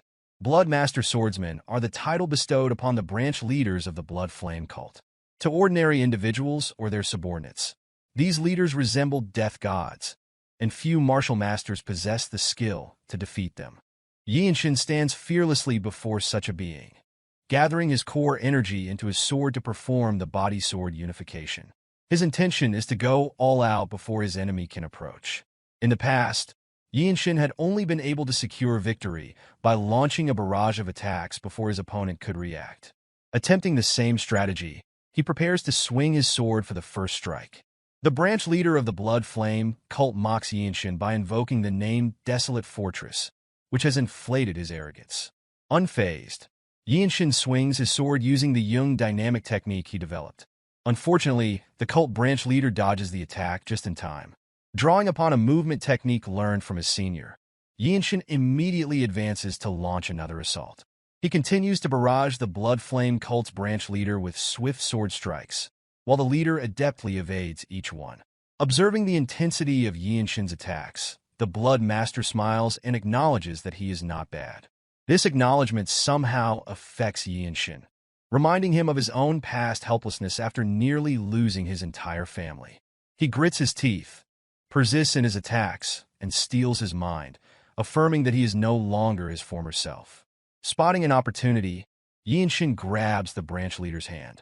He uses his reinforced hand to crush the Blood Master's hand used to wield his sword. Only then does the Blood Master realize the difficulty of dealing with this young opponent. Summoning his vile core energy into his left hand, he attempts to grab Yeonshin, whom he had previously dismissed as a mere pest. However, Yeonshin proves faster, already swinging his sword to cleanly sever the Blood Master's hand. The leader screams in pain, rendered a helpless and impotent martial master. Despite this, Yeonshin does not relent, delivering the final blow with all his might. His sword strikes the center of the Blood Master's chest. The leader is incredulous, unable to believe he was defeated by a mere white-robed warrior from the Desolate Fortress. Yeonshin addresses the fallen figure, implying that the leader has only inflicted pain on others without experiencing it himself. Yeonshin allows his body to slump as he swings his sword to wipe it clean of blood. He then steadies his breathing after the fierce battle, amidst bodies lying around. Shortly after, Yeonshin notices a hole in the ground. He approaches it and witnesses the cruelty of this Blood Flame cult branch. With solemn eyes, he hopes that all the victims find peace in paradise after meeting such a fate. As night falls, Yeonshin returns with the boy, who turned out still breathing, albeit weakly. This sight surprises Wonchong, Mirio, and Chung Myung, who see Yeonshin bloodied and holding the boy in his arms. Yeonshin hands the boy to Wonchong for care, who is astonished by the boy's condition. Mirio inquires whether Yeonshin had fought someone, asking what happened and if Yeonshin is all right despite the blood on him. Yeonshin simply states that the blood is not his own. He claims to be fine and reveals that he discovered a place that appeared to be a branch of the Blood Flame cult. Mirio breathed a sigh of relief upon learning that her junior was safe, only to be taken aback by the revelation that he had discovered something so perilous. She screamed in shock, questioning whether it was truly the Blood Flame cult branch. Yeonshin explained that there were 8 red-haired Blood Flame cultists, including one who was causing trouble in Jinping County, and a particularly strong demonic cultist with red and black hair. Mirio stated that anyone with red and black hair must be a Blood Master Swordsman. Consequently, Yeonshin must have found their branch. She couldn't believe that a Blood Flame cult branch had taken root and was exploiting the local population. Without uttering a word, Chung Myung took his sword and placed it at his waist.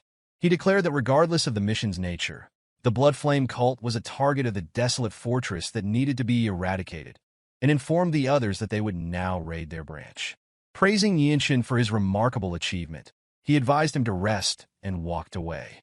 Myohwa concurred with his remarks, deciding to accompany Chung Myung in dismantling the branch.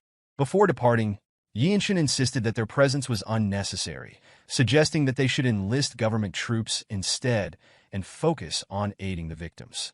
Wonchong struggled to grasp Yeonshin's statement, prompting Myohwa to inquire whether Yeonshin had already defeated all of them, including the Bloodmaster Swordsman. Yeonshin casually claimed that he had already killed them all. Chung Myung found it hard to believe that Yeonshin had single-handedly destroyed a Blood Flame cult branch. In response, Yeonshin revealed that the mobility arts taught by his senior had significantly aided him. This revelation left Chung Myung speechless, as it was unheard of for a new white robe martial artist to contend with a Bloodmaster Swordsman. Myohwa then explained that the Bloodmaster Swordsman possessed a peculiar regeneration ability, making it extremely dangerous to confront him alone. She wanted to know how the battle had unfolded. She detailed that some had driven them to the brink of death, but were ultimately stabbed in the backs and killed because they were unaware of the regeneration ability. Yeonshin presented the head of the supposed Bloodmaster Swordsman with red and black hair, pondering whether he had ever utilized the regeneration ability. He felt an urge to decapitate the branch leader after witnessing the mountain of corpses he had caused. Although Yeonshin still wondered about the regeneration ability's danger, Chung Myung assured him of its existence and stated that the fight was over. Upon returning to the Desolate fortress, the two blue robe warriors reported everything to Ma Jin. He expressed surprise that a Blood Flame Master Swordsman had been involved in what he had anticipated to be a simple mission. He mused that this situation might actually be advantageous, as it allowed them to witness the true capabilities of the white robes on the mission. Ma Jin then inquired about the lightning genius's behavior in life-and-death situations. Myohwa doubted the accuracy of what had transpired, while Chung Myung was puzzled by the question. Ma Jin clarified that if a Blood Master Swordsman had been present, their forces must have been at least at the branch level, indicating a very dangerous scenario for the white robes. He surmised that they assaulted the branch by bringing the two white robes and destroying it. In the end, Myohwa admitted that they hadn't actually witnessed anything firsthand. She revealed that Yeonshin had embarked on the reconnaissance mission alone and had annihilated the entire Blood Flame cult branch by himself. Ma Jin sought clarification, confirming that Yeonshin had gone alone and killed all the Blood Flame cult members, including the Bloodmaster Swordsman. Ma Jin felt a surge of shock when Chung Myung simply affirmed his statement. Meanwhile, Yeonshin remained deep in thought as usual, while Wonchong expressed disbelief at how he had become attached to the place and how pleasant it was to return.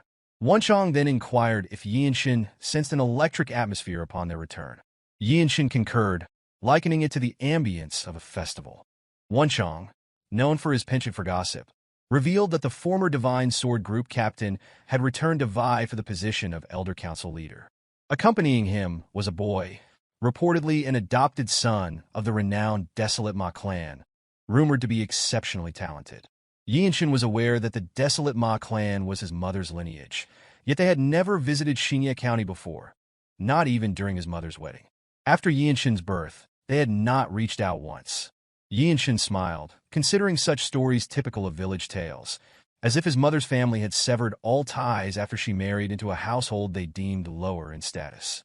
The next morning, Yeonshin reported to his squad captain as summoned.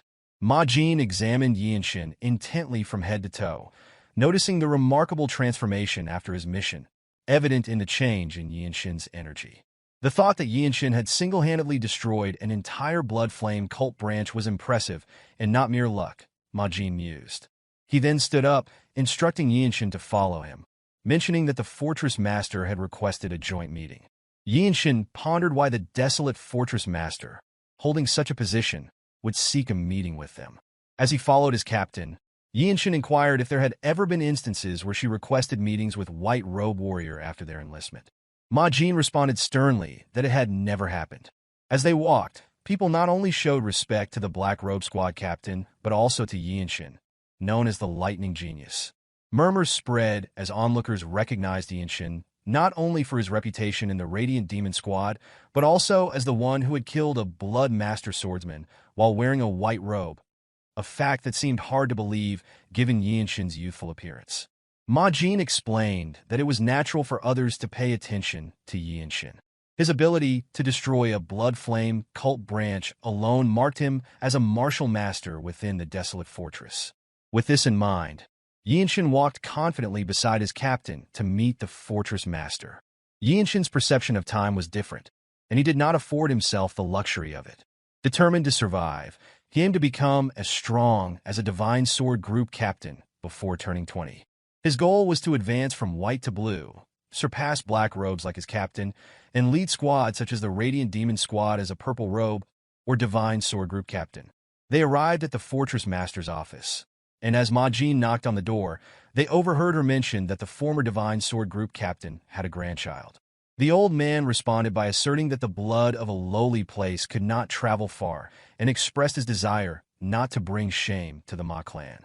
Ma Jin and Yeonshin continued to wait as the old man claimed that the child accompanying him was his successor, emphasizing that despite not being from the main family, the child was exceptionally talented. Shortly after, the door opened, and Ma Jin and Yeonshin entered the room. Inside, alongside the fortress master, stood the old man, who was purportedly the former captain of the Divine Sword Group, accompanied by a young boy. The green-haired fortress master greeted the newcomers with a solemn smile on her face. Yeonshin studied her intently, pondering her intentions, until Ma Jin greeted her respectfully, prompting Yeonshin to follow suit. Yeonshin then turned his attention to the old man, the former Divine Sword Group captain and a purple robe martial master reputed to be stronger than Ma Jin. The old man addressed Yeonshin, identifying the boy as the lightning genius from the Radiant Demon Squad. He introduced himself as Ma Yeonjiak, mentioning his past leadership of the Divine Sword Group. Yeonjiak explained that he had informed the fortress master that his adopted grandson wished to meet a martial master of his caliber. Upon hearing this, Yeonshin realized that Ma Yeonjiak was unaware of his true identity, understanding that this ignorance was why the fortress master had summoned him. Yeonjiak continued, stating that he had recently heard of Yeonshin's fame and felt that the rumors did not fully capture his reputation upon meeting him in person. The old man further praised Yeonshin's accomplishments, expressing disbelief that Yeonshin had achieved so much at such a young age. In response, Yeonshin dismissed the compliments by addressing Ma Yeonjiak as his grandfather, revealing his identity as young Yeonshin of the Radiant Demon Squad. This unexpected revelation surprised Yeonjiak, as it was unusual for a young child to claim such a relationship. The adopted grandson appeared confused by Yeonshin's words, while a mischievous smile played on the fortress master's lips. It was then that Yeonjiak realized Yeonshin shared the surname Yeong, understanding that the child was his grandson from a daughter he had rejected. Additionally, Ma Jin was astonished to learn that Yeonshin was his sister's son, making Ma Jin Yeonshin's maternal uncle. The scene unveiled a complex family drama that fell and enjoyed by the fortress master. Yeonshin exhibited a dumbfounded expression upon discovering that Ma Jin, his squad captain, was also his uncle. Realizing the gravity of this revelation, Yeonshin offered an apology, explaining his uncertainty regarding the clan relations on his mother's side. He further mentioned that even members of his father's now-destroyed clan had largely given up on him. This confession led to another surprise in the room, the revelation that the Yeong Manor had been destroyed. Observing the others' reactions, Yeonshin understood that they were unaware of the Yeong Manor's fall. Yeonjiak felt a surge of pity for Yeonshin and requested permission from the fortress master to speak with him privately. The fortress master remained silent, prompting Yeonshin to step forward and declare that his mother was not a member of his grandfather's clan, leading him to feel that he did not belong there. He added that, as a warrior of the Desolate Fortress, he respected the old man's accomplishments but was uncomfortable engaging in further personal conversations. For the first time in this drama, the fortress master spoke, expressing her appreciation for Yeonshin's spirit. At that moment, the adopted grandson erupted in anger, unable to accept Yeonshin as his grandfather's direct descendant. He continued to rant, questioning how Yeonshin could show such disrespect to the former Divine Sword Group captain. completely forgetting that he was in the presence of the Desolate Fortress Master. Yeonshin responded by stating that he had no need for the adopted grandson's acknowledgement, asserting his identity as the Radiant Demon Squad's lightning genius rather than a member of the Ma clan. Smirking at these words, Yeonshin caused the adopted grandson to flush with anger. The grandson then sought his grandfather's permission to duel Yeonshin, aiming to prove that Yeonshin was unworthy of being the old man's blood relative. In response, Yeonshin revealed that agreeing to the fight was unnecessary. He added that if an exchange for learning was requested, he would gladly comply, emphasizing that he had no need to prove his value to the Ma clan. This saddened the old man for his earlier remarks while simultaneously angering his adopted son. Yeonshin noticed the iron gauntlet on his waist, realizing that the kid had mastered the Ma clan's Fist of Palm strikes. The Fortress Master then explained that Yeonjiak was an old-time friend who had journeyed with her for a long time, and the Lightning Genius was a promising subordinate. She expressed that any conflict between them would place her in a difficult position, so she preferred the matter be settled between martial artists, advising them to bet on what they desired from each other. Turning to Yeonshin, she acknowledged that the duel offered no benefit to him. Thus, as a friend to Yeonjiak, she declared that regardless of the duel's outcome, she would grant Yeonshin one request. Yeonshin responded cryptically, leading the Fortress Master to explain that granting the fruit of the Tree of Life was not possible at the moment. She added that even if Yeonjiak made such a request, it would yield the same result since he had already received a different reward for his contributions as the Divine Sword Group captain. Instead, she offered to teach Yeonshin one of her vital energy techniques. This offer intrigued Yeonshin and surprised the two martial masters present. The opportunity to learn from the Fortress Master, renowned as the strongest in the world, was significant. Observing the other kid, Yeonshin saw his excitement to learn martial arts rather than follow his grandfather's will if he won. Yeonshin was unwillingly accept the duel, disliking the idea that his mother's clan would endorse such a successor. Shortly after, they assembled in the arena exclusively designated for the Fortress Master to engage in battle. The Fortress Master informed them that the arena was theirs alone and they could do as they wished. Yeonshin maintained his usual aloof expression, appearing calm and confident as the kid prepared for the fight, his hand crackling and the iron gauntlet on his arm. Observing his grandfather and uncle, Yeonshin concluded that the Radiant Demon Squad was sufficient for him at the moment, eliminating the need for the Ma clan. Taking a deep breath to assess his opponent's potential benefits, Yeonshin raised his hand and twitched his finger, provoking the kid to continue, which further angered the child. The kid dashed forward, ready to unleash a powerful punch on Yeonshin. Yeonshin easily pushed the punch away, cleanly dodging the strike. Noticing the kid's superior energy, Yeonshin speculated that the child had consumed potent elixirs. Preparing to counter the next attack, Yeonshin activated his Yeong dynamic technique. The kid launched a barrage of punches, but Yeonshin either took a half step aside or deflected them to neutralize the assault. The kid's attacks varied between seemingly punching air and feeling as though striking a solid stone wall, causing him to wonder why Yeonshin hadn't drawn his sword. Yeonshin replied that the kid's fist strike techniques were sufficiently impressive.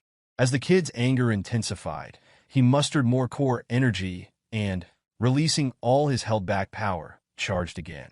This time, Yeonshin decided to meet the attack head-on. Despite having less energy, Yeonshin neutralized the initial technique and was only slightly pushed back. Demonstrating his movement technique, he floated and landed gracefully, resembling the movements of the noble races. The kid was astonished that his fist technique didn't even make Yeonshin break a sweat. Yeonjiak watched in awe as his grandson, whom he had once considered useless, proved to be highly capable. Meanwhile, Majin and the Fortress Master observed, having already anticipated Yeonshin's skill. True to his warrior name, Yeonshin exhaled a breath of relief, admitting he had only considered a strong fist strike technique. He then waved his hand to gather his core energy, announcing that by the count of 10, the fight would end. Yeonjiak recognized Yeonshin's talent, but believed ending the fight in 10 moves was unrealistic. Majin clarified that Yeonshin didn't intend to end it in 10 moves. Knowing his talent, Majin anticipated Yeonshin would create a new martial art and conclude the fight in 10 seconds. Meanwhile, the Fortress Master smiled contentedly, anticipating Yeonshin's capabilities. Conversely, The kid calmed down slightly, stating that within those 10 seconds, he would give his all. He gathered his core energy into his arm, radiating yellowish energy throughout his body. Yeonshin considered this positive, noting that the kid had calmed himself instead of getting overly excited by the initial confrontation. Additionally, Yeonshin sensed from the waves of core energy that the kid had been trained finely by his grandfather, a purple robe and a respected figure in the world. Yeonshin recognized the kid's technique well and suggested using a palm strike instead of a fist strike if preferred. He stated that he didn't need the kid's advice in return and encouraged the kid to simply do his best. These constructive words only fueled the kid's anger, prompting Yeonshin to add that the kid would be able to demonstrate plenty of skills in return. Gathering all his physical power into his step, the kid charged forward, channeling every bit of core energy into his fist. Yeonshin decided to meet the strike with his newly created fist strike, retracting his hand and performing an energy accumulation discharge. Their fists collided evenly, surprising the kid with the strength Yeonshin could exert despite Yeonshin having less core energy. Yeonshin didn't stop there. He used a rotational step to charge back toward the kid. With a single glance, Majin realized that Yeonshin had accumulated more energy instead of depleting it. Utilizing this, Yeonshin executed another accumulated energy in his second strike, leaving the kid unable to prepare his fist strike in time.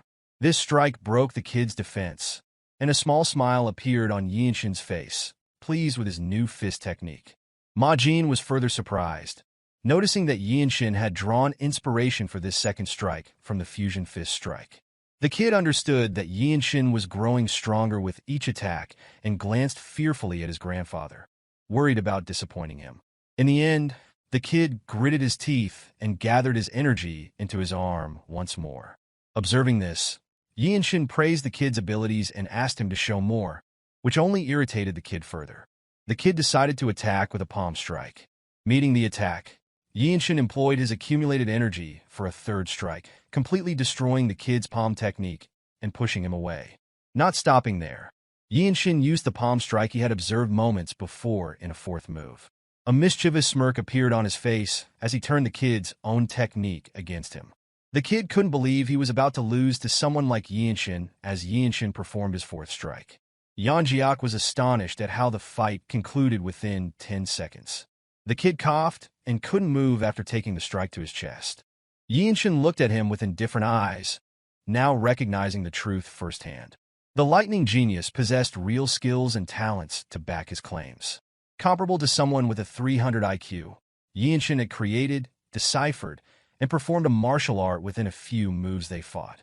Majin was amazed to witness a fist art that grew stronger the longer the fight lasted, while Yeonjiak struggled to believe that his supposedly useless grandson had truly developed a new martial art so quickly. Meanwhile, Yeonshin was calmly normalizing his breathing, feeling proud of himself for creating a martial art worthy of being called a famed ultimate technique. Shortly after, the Fortress Master praised Yeonshin for the good fight and expressed her pleasure in seeing someone create a martial art. Yeonshin humbly admitted that he was embarrassed and hoped he hadn't wasted her time. She then inquired about the name of his new technique. Yeonshin chose to name it the Eternal Blossom Fist. The Fortress Master thought it was a perfect name for a fist strike technique that blooms endlessly. Majin then turned to congratulate Yeonshin on his great work, acknowledging that he had created an incredible martial art. Despite the praise, Yeonshin felt somewhat unhappy, believing he had only managed to work out its framework and was unsatisfied with the moves. He mentioned that when using palm strikes, he relied entirely on the Radiant Demon Arts movement. Majin explained that even with this reliance, not many white robes could withstand his attacks. He always tried not to be surprised, but Yeonshin's rapid growth was unavoidable. However, Yeonshin knew that his progress was not yet fast enough. This confused the others, but only the Fortress Master understood what he truly meant. Yeonjiak then approached him, seeking to know what he must do to gain Yeonshin's forgiveness. This surprised Majin and the kid, as such an influential person was bowing his head to ask for forgiveness from a kid. Time and again, Yeonjiak prioritized his clan above everything else. At this moment, the purple robe martial master, known as the Absolute Being, lowered his head in reverence toward Yeonshin. His mere presence dictated life and death for most, earning him the status of a godlike figure. Yet, this display evoked a sense of irritation in Yeonshin. Eventually, Yeonshin expressed that seeing his grandfather in such a state was a heavy burden. He remarked that the past could not be undone and that the maternal side of his family felt like strangers to him. To Yeonshin, the Radiant Demon Squad was his true family. Yeonjiak, determined to win his grandson over, proposed building bonds over time. However, Yeonshin declared that he lacked time for anything beyond improving his martial arts. He then asserted that he had won the duel his grandson had recklessly initiated and demanded respect as a martial artist. The fortress master, noticing Yeonshin's predicament, intervened and suggested settling the matter. She offered to teach Yeonshin any martial arts he needed when the time came and allowed him to make a single request of the Ma family. Yeonshin, already prepared, planned to deliver his request through Ma Jin, his captain, at the appropriate moment. Ma Jin found himself irritated by this, as the boy seemed to reduce him to the role of a messenger. Once the matter was resolved, Yeonshin and Ma Jin returned to their barracks. On the way down the stairs, Ma Jin mentioned an upcoming mission that could benefit Yeonshin. A few days later, Ma Jin led a group of Radiant Squad members, including Yeonshin, Wonchong, Mirio, and Chung Myung, to Xian County. Yeonshin recalled Ma Jin's words about the mission, which involved recovering the Plum Blossom Pill, an elixir treasured by the Manhwa Sect. The sect had lost it, prompting a widespread search among various martial artists and groups. Their role was to assist the Manhwa Sect in this endeavor, while minimizing casualties. Yeonshin remarked that the conflict presented an opportunity to test his sword skills in real combat.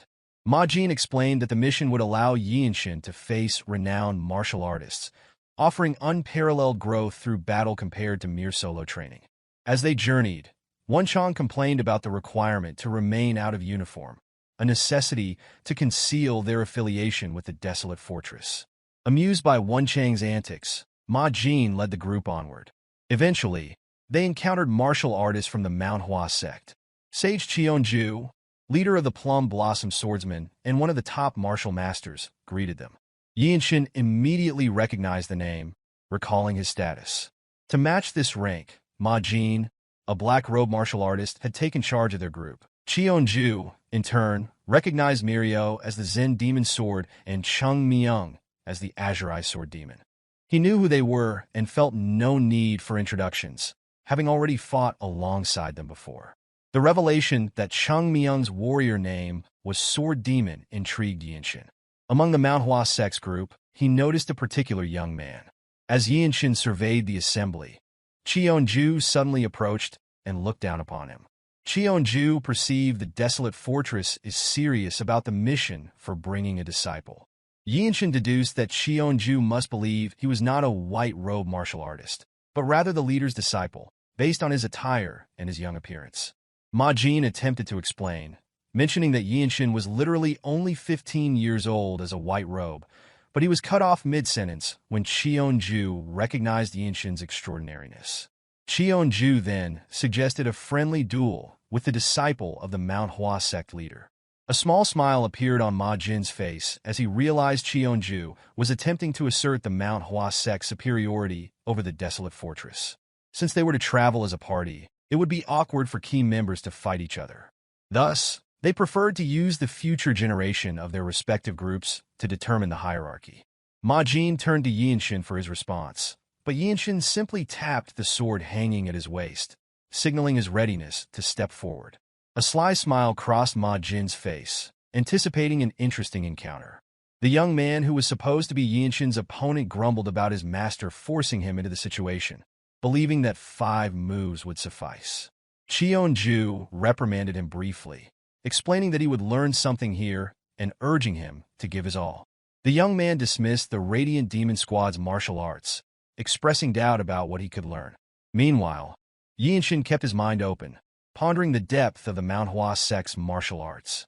He then remarked that the young man only needed 5 moves, prompting an apology from him, who claimed he did not intend to offend. Yu Hyun from the Manhwa Sect introduced himself, explaining that his rigorous training had led him to unwittingly voice his thoughts aloud. Wonchong was aware of the rumor that Yu Hyun was the Manhwa Sect leader's best disciple. Even Mirio added that he was considered the future of the Manhwa Sect, with rumors suggesting he had already begun learning the Violet Dawn's sacred art. Wonchong felt nervous about Yeonshin fighting such a formidable opponent, but remained hopeful that his comrades would manage. Excited, Yeonshin briefly introduced himself simply as Yeonshin with no mention of his title. As is customary when martial artists confront each other, they communicated through their martial arts. Yu Hyun employed the hidden fragrance drift of the Manhwa Sect, advancing toward Yeonshin with footwork resembling that of the noble races. He opened his palm, forming a pattern akin to a blooming flower. Yeonshin's interest was piqued as he wondered whether he could achieve the same variation by countering each of Yu Hyun's strikes. He then executed the first form of the Eternal Blossom Fist, Spiral, a martial art he had created. Yu Hyun's expression hardened with bewilderment as Yeonshin blocked every attack, yet some power remained to strike him. Yeonshin pressed forward, while Yu Hyun remained surprised by the strength behind his fists. With excitement evident on his face, Yeonshin stepped his feet firmly into the ground and performed the second form, Advancing Thunder, a point-blank straight punch that produced a thunderous sound from a single strike aimed at his opponent. In the nick of time, Yu Hyun utilized the Falling Blossom technique to defend against such a powerful attack. Observing this, Yeonshin was inspired to create his third form. He proposed extending the fight slightly longer, smiling with the intention of lasting about 10 seconds. Yeonshin continued to advance, his clenched fist imbued with internal energy. Cheonju appeared disappointed as he watched the Manhwa disciple being overpowered, while Ma Jin was pleased with the fight's progression. An ethereal wave of energy erupted from Yeonshin's left hand, blooming and bursting like a fireworks display of flowers, generating a powerful shock that struck Yu Hyun down. The force matched that of the second form, knocking Yu Hyun to the ground. The martial masters from the Manhwa sect were left confused. Should they be angered that their future was lost, or pleased by the insight they had witnessed? Yeonshin felt satisfied with his performance of the move and decided to incorporate it as the third form of the Eternal Blossom Fist and named it the Blossoming Petal Fist. Silence enveloped the area as everyone pondered what had transpired. The future of such an ancient sect had been defeated by an unknown individual in just 3 moves. Realizing the potential embarrassment, Cheonju commanded his men to take Yu Hyun back. He then addressed Ma Jin, commenting that the Desolate Fortress had been raising a dragon and speculating on how much more they would cleanse Murim in the future. Ma Jin responded that this was quite an exaggeration, explaining that the Desolate Fortress would not act unless ordinary people were harmed. Cheonju remarked that the convenient justification remained unchanged before turning his attention to Yeonshin. He praised Yeonshin, noting that he had witnessed some excellent martial arts today, resembling the Falling Blossom technique, though it was unlikely that the Manhwa sect's martial arts were connected to Yeonshin's. Cheonju admitted that he was unaware such martial arts existed, and even suggested that if Yeonshin ever left the Desolate Fortress, the Manhwa sect would welcome him. This surprised Ma Jin, who immediately told Cheonju to stop as he had crossed the line. Cheonju raised his hand to halt Ma Jin, admitting that his greed had overcome him, causing him to make a fool of himself. This was all because such remarkable talent was right before him. Despite this, Ma Jin was clearly irritated by Cheonju's words. Meanwhile, Myohwa sent a sound transmission to Yeonshin, expressing that he was incredible and acknowledging that he was struggling. Yeonshin nodded slightly, as the third move he had performed had exhausted almost all of his internal energy. The Eternal Blossom Fist technique he had created delivered powerful attacks in every stance, but it also consumed a significant amount of internal energy. For the time being, he would have to use a sword in actual combat. After they hurriedly found a room at an inn, Chung Myung lazily instructed Yeonshin to open his middle dantian quickly, explaining that if his internal energy was insufficient, he would need to supplement his stamina. Yeonshin immediately sat and asked what that meant. Myohwa joined in, explaining that the middle dantian had effects that even the upper dantian couldn't achieve, making his internal energy more solid. This was a new concept to Yeonshin, who had never learned such techniques in a sect. Myohwa further explained that training the middle dantian improved efficiency, allowing martial artists to fight for extended periods without tiring. Masters who fought for days and nights without fatigue had trained their middle dantian, making the flow of internal energy more stable and enabling them to execute large techniques multiple times. Yeonshin glanced at his lazy senior, Chung Myung, who had fought with Namgung best swordsman, before turning to Myohwa and asking how he could open his middle dantian. She informed him that with prolonged training in the lower dantian, it would open naturally, specifically by focusing on his breathing and energy circulation in his upper body. Appearing determined, Yeonshin asked if there was a faster way, addressing Myohwa as sister. Myohwa's cold eyes softened slightly, and her cheeks blushed. For a moment, her lips stuttered after being called sister, but she quickly regained her composure, like the experienced master she was, while Yeonshin wondered if he had said something wrong. The inn was alive with noise, the mingling smells of roasted meats and spiced broths thick in the air. Every corner seemed occupied, making it difficult to spot an empty seat amidst the bustling crowd.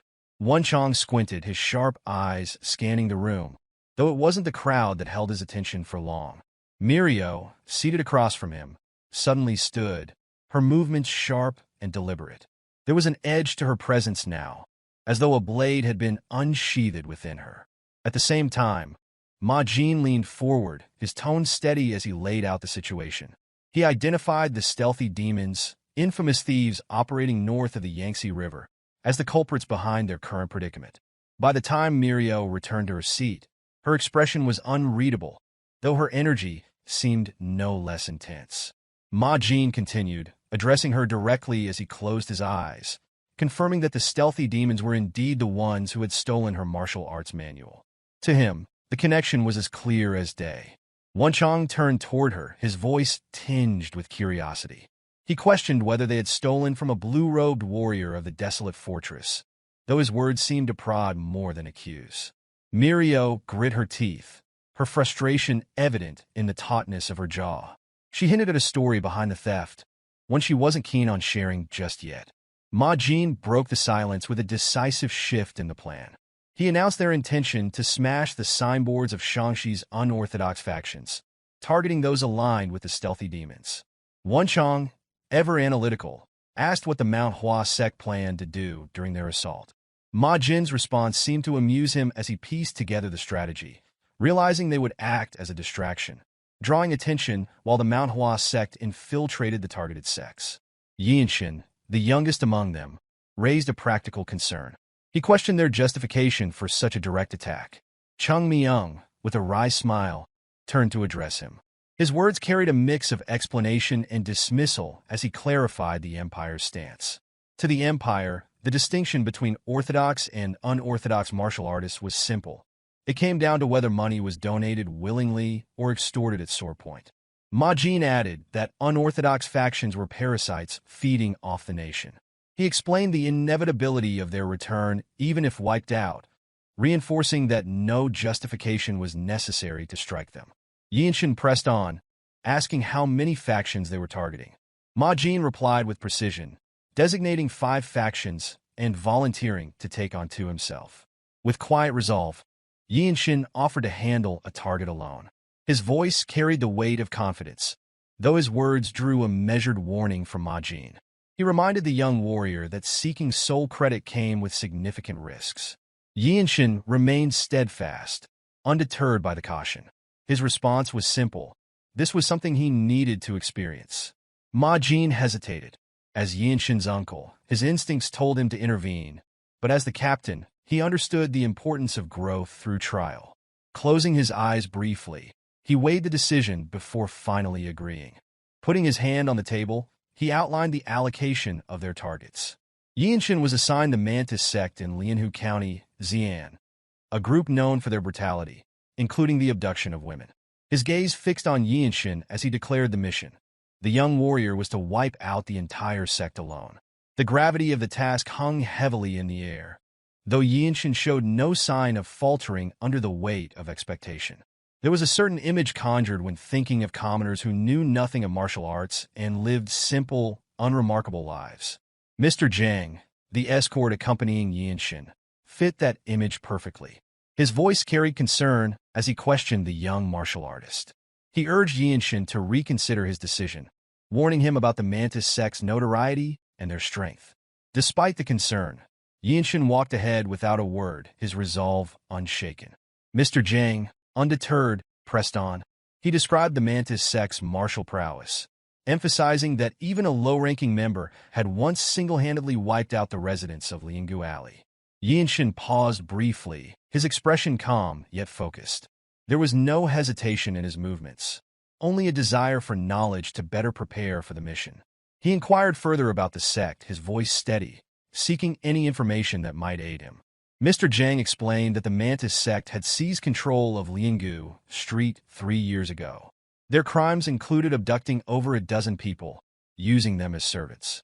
He added that their atrocities were unchecked, with the local magistrate firmly in their pocket.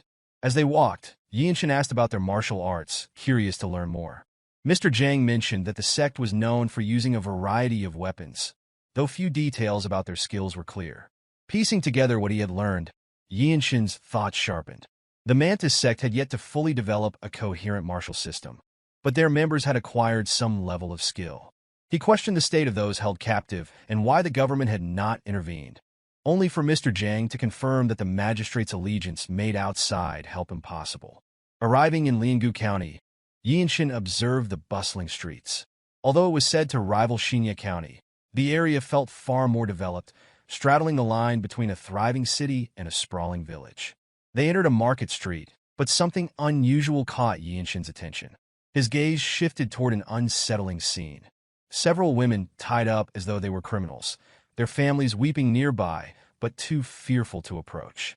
5 martial artists sat nearby, swords resting casually at their sides.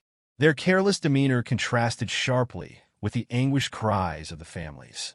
Yeonshin approached deliberately, his voice cutting through the tense atmosphere as he questioned the scene before him. The sight of the great Ming dynasty's laws being so brazenly trampled sparked quiet anger within him. No response came from the men. Instead, one of them, a bald thug gripping a knife, smiled before hurling the blade through the air toward Yeonshin. It lacked any real power or skill, more a taunt than a threat. Without hesitation, Yeonshin caught the knife in his hand. With a single, fluid motion, he executed a delightful sword strike, releasing the blade with precision. The knife, propelled by the force of his attack, shot forward like a flash of light, piercing through the air.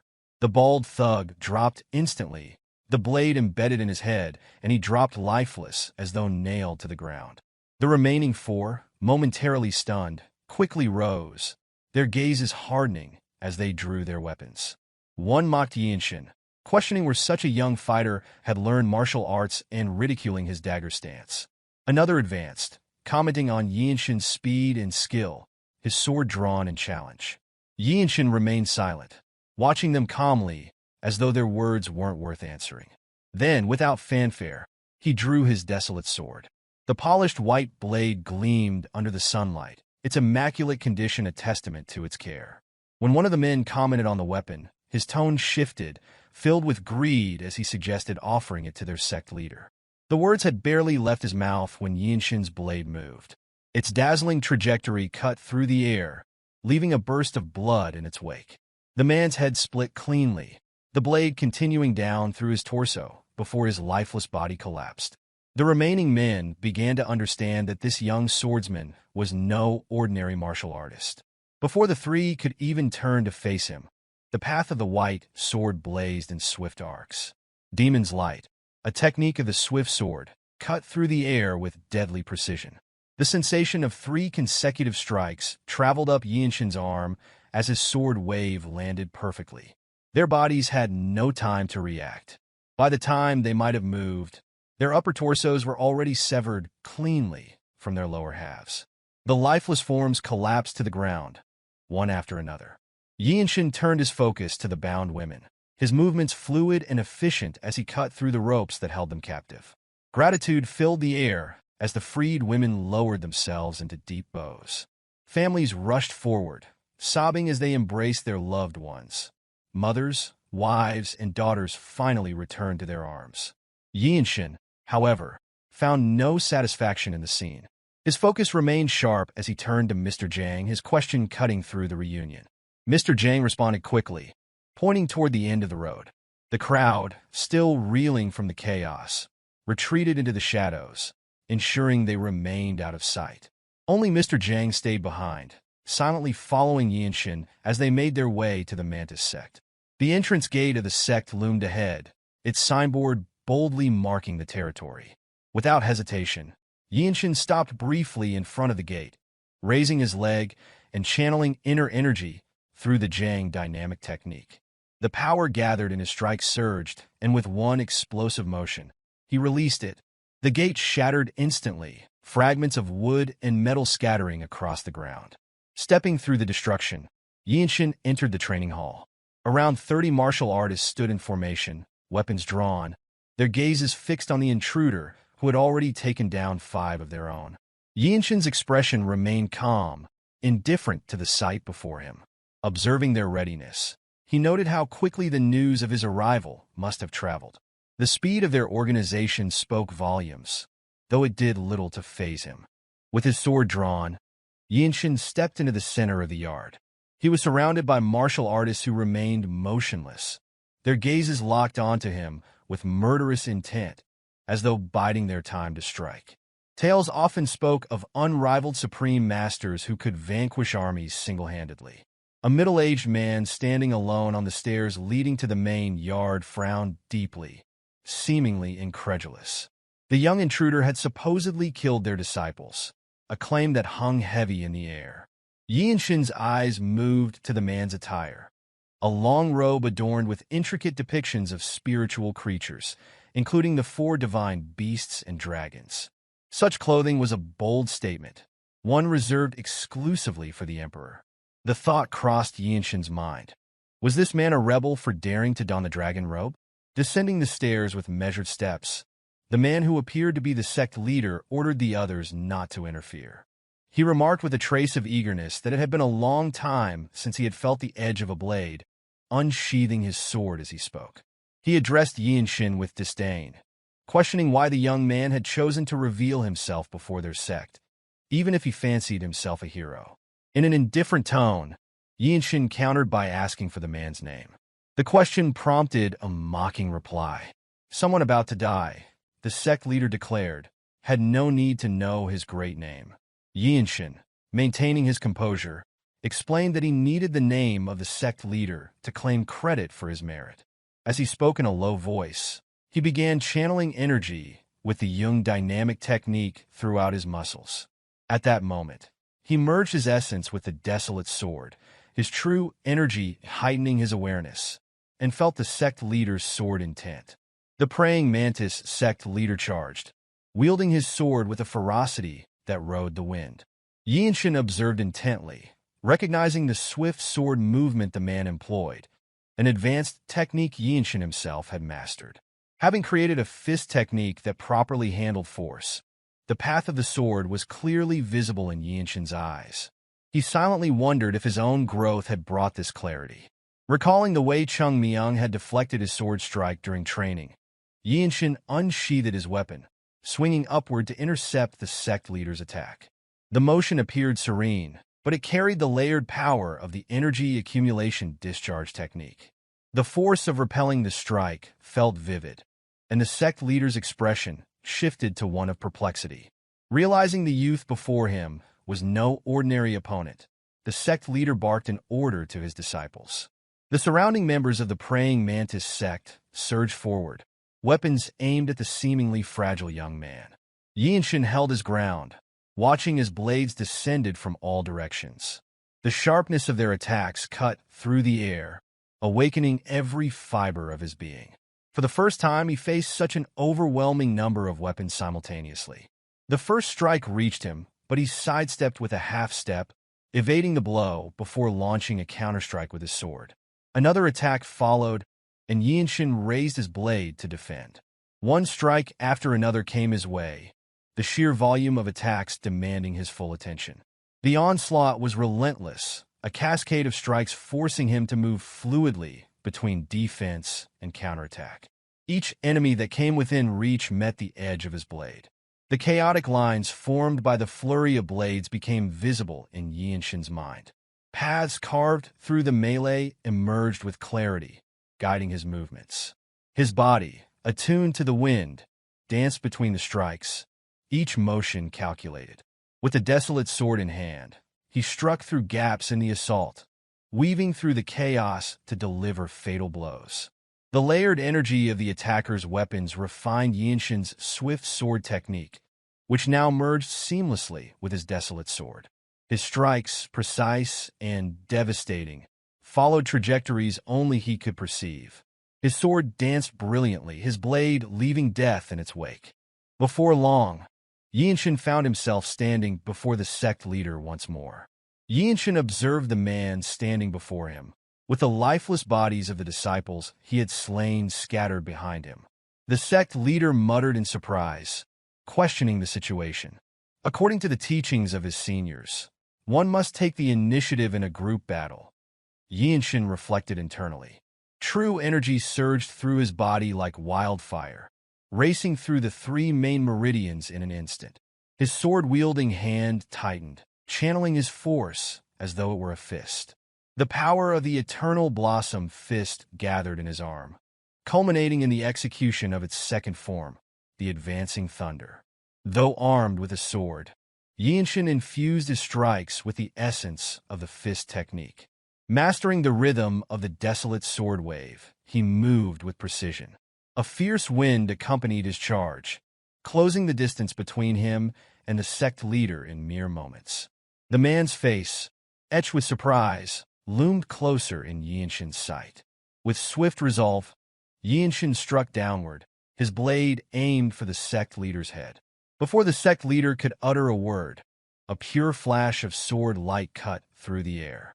The merciless strike sent a shuddering sensation reverberating through the battlefield. When the dust settled, the lifeless body of the Mantis sect leader lay silent. The overwhelming force of Yeonshin's strike had left unmistakable evidence of its power. The heavy scent of blood rising in the air made the surreal scene all too real. Declaring his resolve, Yeonshin proclaimed his intent to destroy the signboard of the praying Mantis sect. He turned his gaze toward the remaining disciples, who stared in disbelief. One disciple murmured a question, his voice trembling. Another exclaimed in sheer disbelief, calling out in desperation. Amid the chaos, a disciple clad in a purple robe screamed, his voice ringing with urgency, "Which is to summon the blood sword?" Yeonshin paused, contemplating the mention of the blood sword. He inquired calmly, yet firmly, whether they were referring to the Blood Master Swordsman and if the Blood Flame cult was supporting them. The 2 disciples halted, surprised by his question. In the next instant, Yeonshin grabbed one of the disciples by the neck, his strength enhanced by the Jung dynamic technique. Forcing the man to his knees, he commanded him to speak. The disciple stammered, admitting that the Blood Master Swordsman was resting in the annex nearby. Yeonshin considered the situation. If it was truly the Blood Master Swordsman, there was no way such a formidable figure would fail to sense the intensity of this battle. A sudden attack disrupted his thoughts. A sword imbued with core energy hurtled toward him silently, slicing through the air without warning. Yeonshin's Desolate sword, strengthened by layers of true energy coursing through his right arm, intercepted the strike with a resonant clang. The vibrations spreading through his hand were sharper and more intense than anything encountered thus far in the praying Mantis sect. A figure leaped past Yeonshin, retrieving the fallen weapon. The sunlight glinted off the reddish hair of the newcomer, who exuded an ominous energy that seemed to permeate the battlefield. With a voice laced with disdain, the Blood Master Swordsman remarked that Yeonshin had blocked the strike. The carnage surrounding them, he observed, could only be the young swordsman's doing. Unperturbed, Yeonshin responded calmly, noting that carnage was a word ill-suited for someone like the Blood Master Swordsman. His thoughts solidified. This was indeed the Blood Master Swordsman of the Blood Flame cult. The man before him had hair streaked with red and black, his mouth stained with dried blood. Wielding an iron sword that radiated ominous energy, the Blood Master Swordsman exuded a malevolence that filled the air, setting the stage for an inevitable clash. Ma Jin's earlier remark surfaced unbidden in Yeonshin's mind, a memory from a conversation about Yeonshin's recent feats. Ma Jin had joked that slaying 5 Bloodsword Masters would earn recognition as a blue warrior, regardless of age. The humor in his tone had been evident, given how rare it was to encounter the Blood Flame sect, let alone defeat its members. Yeonshin's thoughts lingered only briefly before he muttered a single word to himself. Lucky. Then, with an air of cold resolve, he added that only 3 remained. Across from him, his opponent made no response. In the past, such an adversary might have recklessly charged forward, heedless of the warning in Yeonshin's tone. But now, things had shifted. Wariness marked every movement of the Swordsmaster, whose cautious sidestep betrayed a deep recognition of the danger before him. This opponent was no novice. Unlike the members of the praying Mantis sect, the Swordsmaster had sensed the full extent of Yeonshin's power. But Yeonshin had no intention of waiting for an attack. With precision, his foot struck the ground, sending a surge of energy rippling through his body. The second step he took carried intent, a deliberate act that resonated with power. The distance between them vanished as Yeonshin unleashed the Radiant Demon's swift sword technique. The blade carved a sharp trajectory through the air, colliding with his opponent's weapon. The impact echoed as steel clashed with steel, the force of Yeonshin's strike driving his foe backward. Though the enemy had managed to block the attack, the momentum had shifted unmistakably in Yeonshin's favor. This fight needed to end quickly. The Swordsmaster was formidable, but prolonging the battle in the heart of the praying Mantis sect would diminish Yeonshin's chances of survival. His piercing sky-blue eyes swept over the swordsman's form, analyzing every subtle movement with a clarity honed by countless battles. As his opponent retreated, Yeonshin sensed the gathering energy in the man's left hand, an unmistakable sign of an impending counterstrike. The opening revealed itself. Instinct guided Yeonshin's body, bypassing thought as he acted. Energy coiled around the Desolate sword, channeling the spiral force of the Eternal Blossom Fist into his next strike. The combination of precision and speed compressed the space between them as Yeonshin surged forward. The strike was swift and efficient. Blood sprayed faintly into the air, carried by a gentle breeze. The Swordsmaster staggered, a choke sound escaping his lips as shock and disbelief etched themselves onto his face. Yeonshin felt the anguish and lingering resentment in the vibrations that ran along his blade. Even as the Swordsmaster's lips began to move, forming what would have been his final words, Yeonshin did not falter. There was no time for parting sentiments. With a sharp twist of the embedded blade, he ended it. The lifeless body crumpled to the ground, silent and unceremonious, like a flame snuffed out by the wind. He addressed the remaining members of the praying Mantis sect, his voice low and steady. Don't flee. The words froze them in place. Though devoid of overt menace, the authority in his tone was undeniable. None dared defy it. As Yeonshin prepared to depart, the weight of the sack strapped to his back was a reminder of his completed task. The villagers gathered around as he prepared to leave. Among them, Mr. Jang, his face streaked with tears, approached to express his gratitude. His voice trembled as he thanked Yeonshin for giving his daughter peace and lifting the burden of his resentment. Yeonshin's voice was barely above a murmur as he replied, a trace of frustration in his tone. Xian should belong to Jeong. Mr. Jang stirred at the statement, his grief-stricken face showing a flicker of awareness. He replied hesitantly, mentioning the ongoing conflict between the Jeong sect and the Tyrant Sword sect. The words unsettled Yeonshin. Jeong at war with the Tyrant Sword sect? The notion was unfamiliar, and it raised unsettling questions. Fragments of memory surfaced. Visions of his family's annihilation and the enigmatic presence of the Tyrant Sword sect leader. The timing of these events, and the Jeong sect's involvement, had always felt unnatural. As he processed the implications, his thoughts drifted to his niece, little Hyea, and to his second brother, Yeongsan. He clung to the hope that they were safe for now. Yeonshin resolved that he needed to go to Jeong. The decision aligned with Ma Jin's expected approval. Within the chaotic martial world dominated by the 13 heavens, Desolate Fortress's intervention would inevitably target these supreme forces of evil. The beheading of Tyrant Sword sect masters was not just a reprisal, but a means of securing noteworthy achievements. As he reached the summit, Yeonshin abruptly halted. A question lingered in the air as he turned toward the rustling bushes nearby. Had there been any sign of stealthy demon? His voice carried the weight of authority, prompting 2 figures to emerge from the shadows. The first was a swordsman radiating an intense and sharp aura. The second was a young Taoist with an extraordinary presence. They were Cheonju, the Sword Saint of Manhwa, and Yeonshi, a direct disciple of Manhwa's sect leader. Approaching with measured steps, they addressed Yeonshin. Cheonju acknowledged that the praying Mantis sect was likely not involved. Having witnessed the devastation of an entire sect, his demeanor now carried a distinct reverence. He no longer saw Yeonshin as a promising peer, but as a true martial artist of Desolate Fortress. Yeonshin responded with a calm nod, expressing mild disappointment at the lack of new leads. Cheonju then praised Yeonshin's martial prowess, likening him to the future leader of Radiant Demon Squad or even the Divine Sword Group leader. His admiration seemed genuine, while Yeonshi, with a thoughtful gaze, interjected that this encounter marked his first defeat. He elaborated that sparring with Yeonshin had been an unparalleled experience. Among his peers, none had posed such a challenge. When Yeonshin inquired about the lack of similarly skilled disciples within Manhwa, Yeonshi admitted there were none of his age within the sect leader's lineage. His suggestion of forming a friendship was met with a curt, yet not entirely dismissive reply.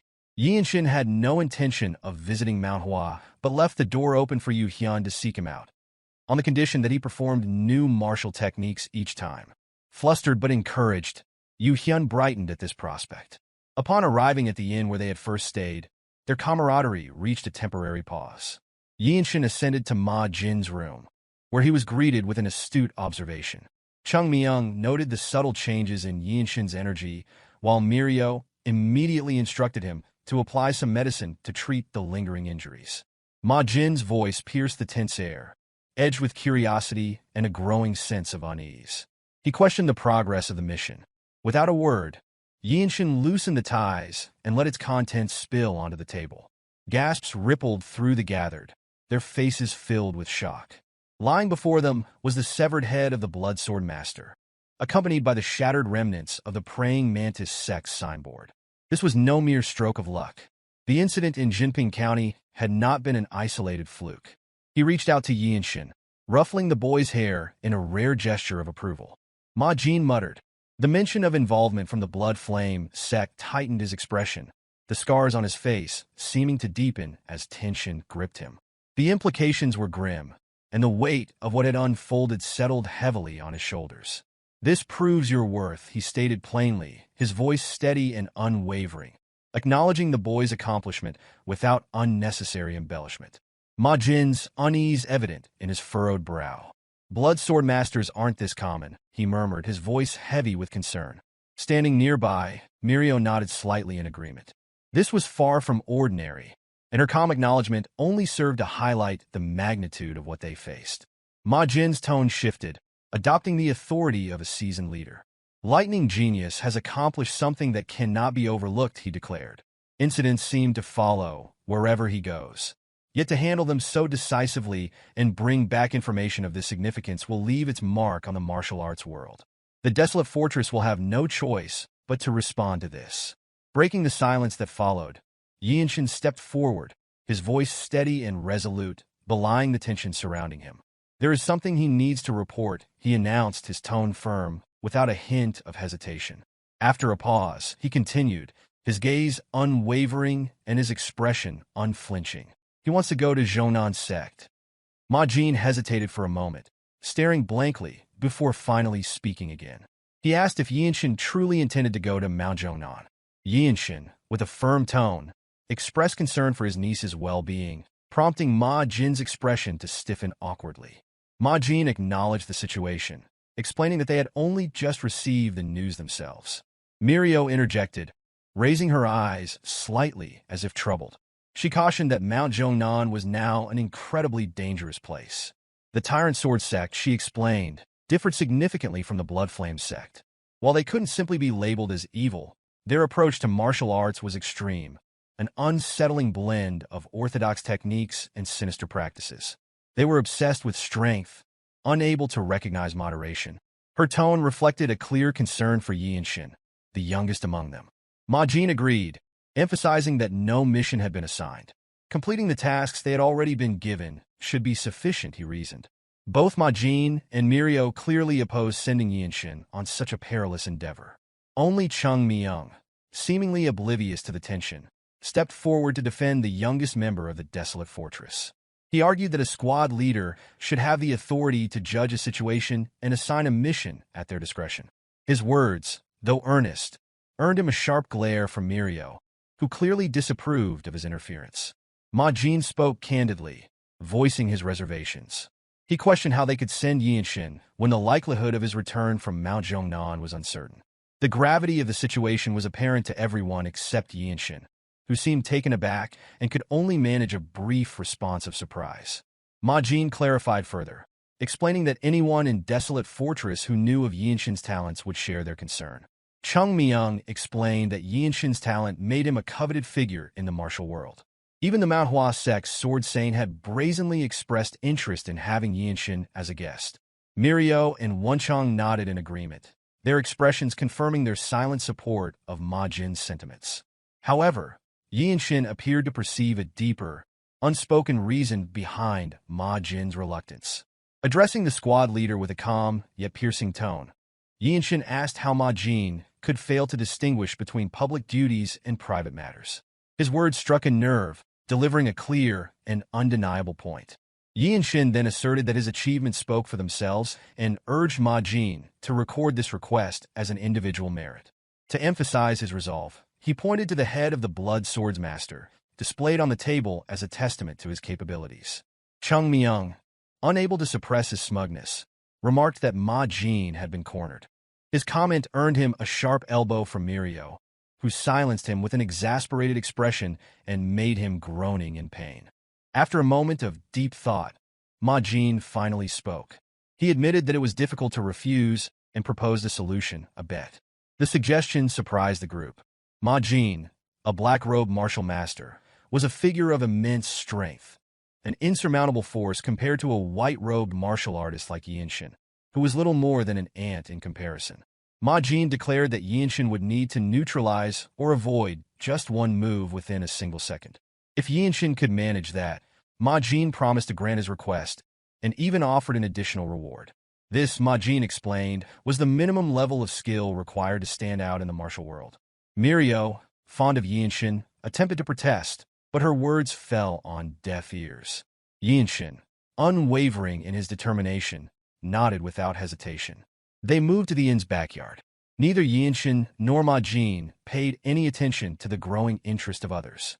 Masters from the Manhwa Sect, having overheard the situation, approached the scene. Ma-jin, unfazed, casually permitted them to observe. Among them, Cheonju returned to his group, thanking Ma-jin for allowing them to witness the exchange. He reminded the Manhwa disciples that this was a rare opportunity to witness the techniques of a Desolate Fortress squad leader. Yu Hyun, one of the disciples, voiced his thoughts aloud, marveling at the fact that a black-robed master of the Desolate Fortress, like Ma-jin, was comparable to a peerless swordsman. Cheonju remarked on the situation, acknowledging that especially in chaotic battles, they were those stronger than himself. Among them, Hellslayer stood out as a figure who completely dominated the battlefield.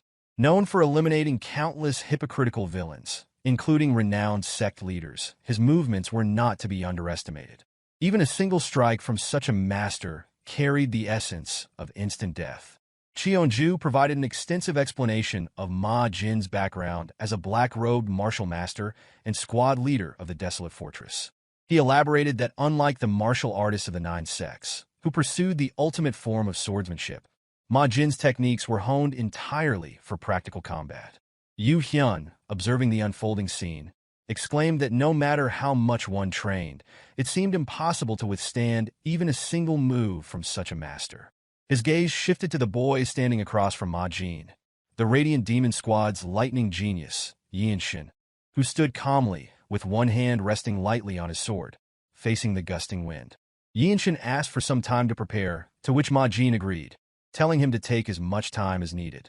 He warned Yeonshin that the strike he would deliver would be impossible for any white-robed martial artist to handle and advised him to sharpen his senses properly. Though his words sounded casual, Ma-jin's standards were anything but. As a black-robed supreme martial master and leader of one of the divine sword squads, he was one of fewer than 30 such figures in the Desolate Fortress. Yeonshin closed his eyes to compose himself, calming his mind and steeling his resolve. He reminded himself that he simply needed to demonstrate the martial arts he had learned. Starting by focusing inward, he awakened his lower dantian and the dormant energy within his body. This energy flowed through him, even reaching his pupils, sharpening his senses further.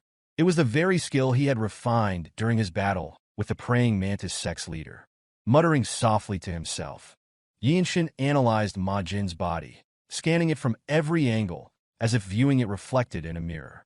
His heightened sensitivity to energy allowed him to perceive even the subtlest movements with extraordinary clarity. Conceding the first move, he made a rare joke, which brought a brief smile to Ma Jin's face. As the wind stirred, Ma Jin raised his hand, showcasing the epitome of the radiant demon art. A master of all weapons, Ma Jin's skill was legendary.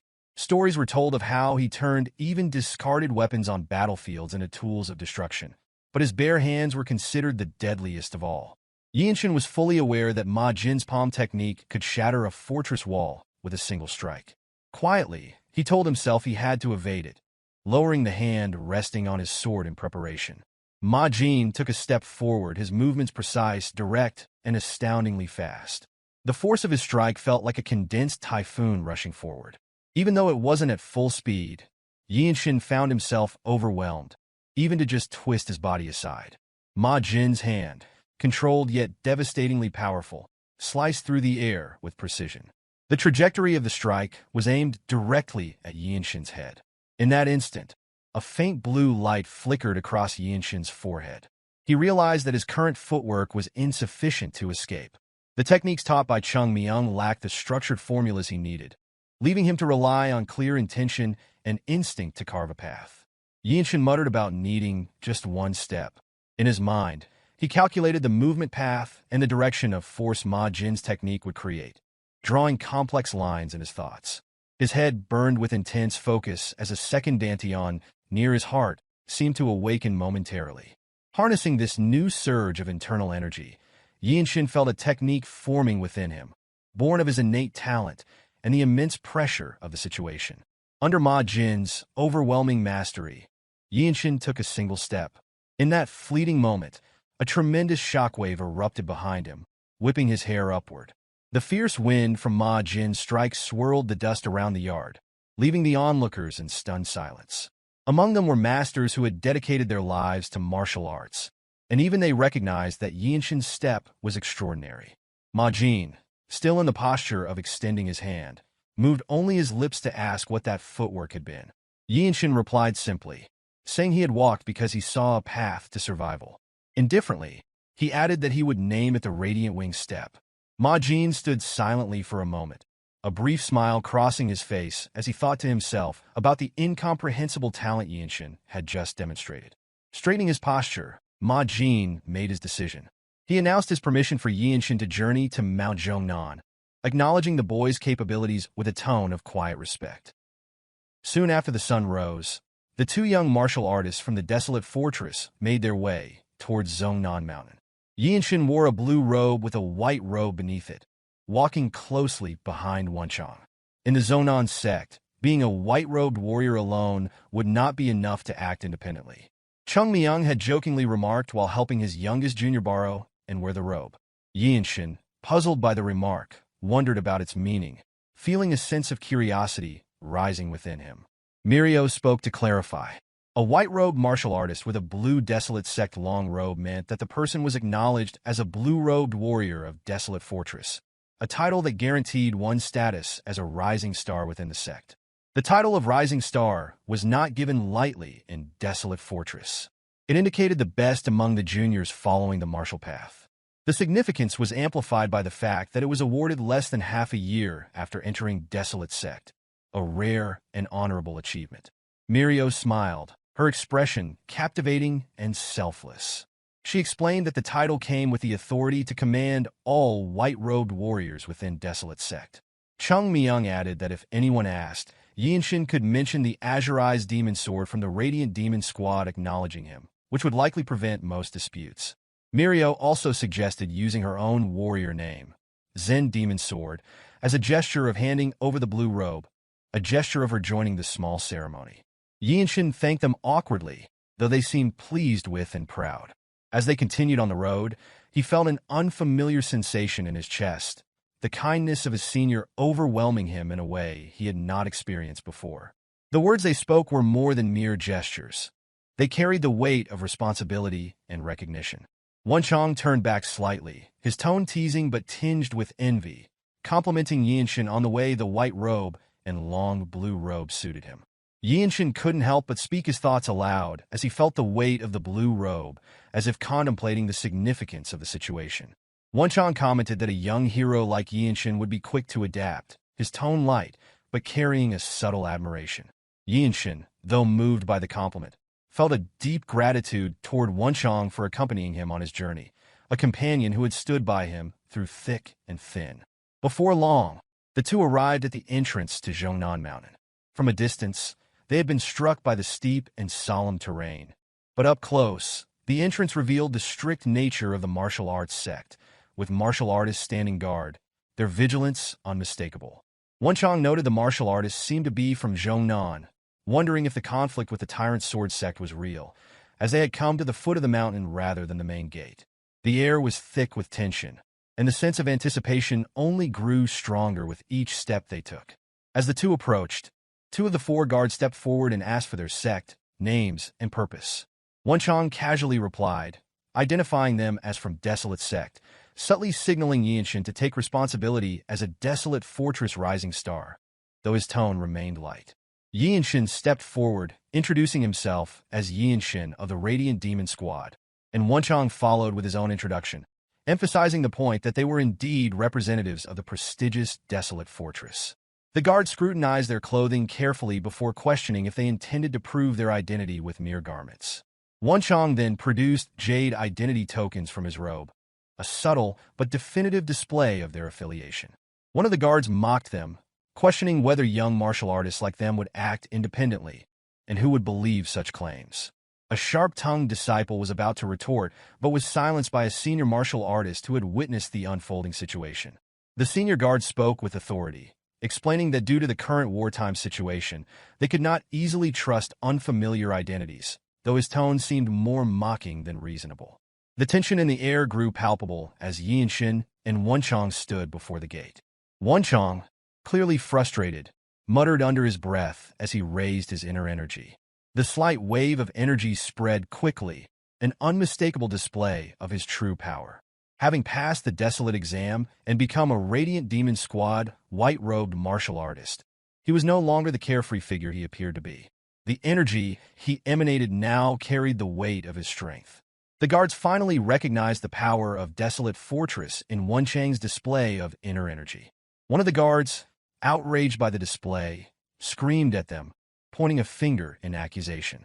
However, Wonchong, now exasperated, demanded to know what was meant by such nonsense, his patience at an end.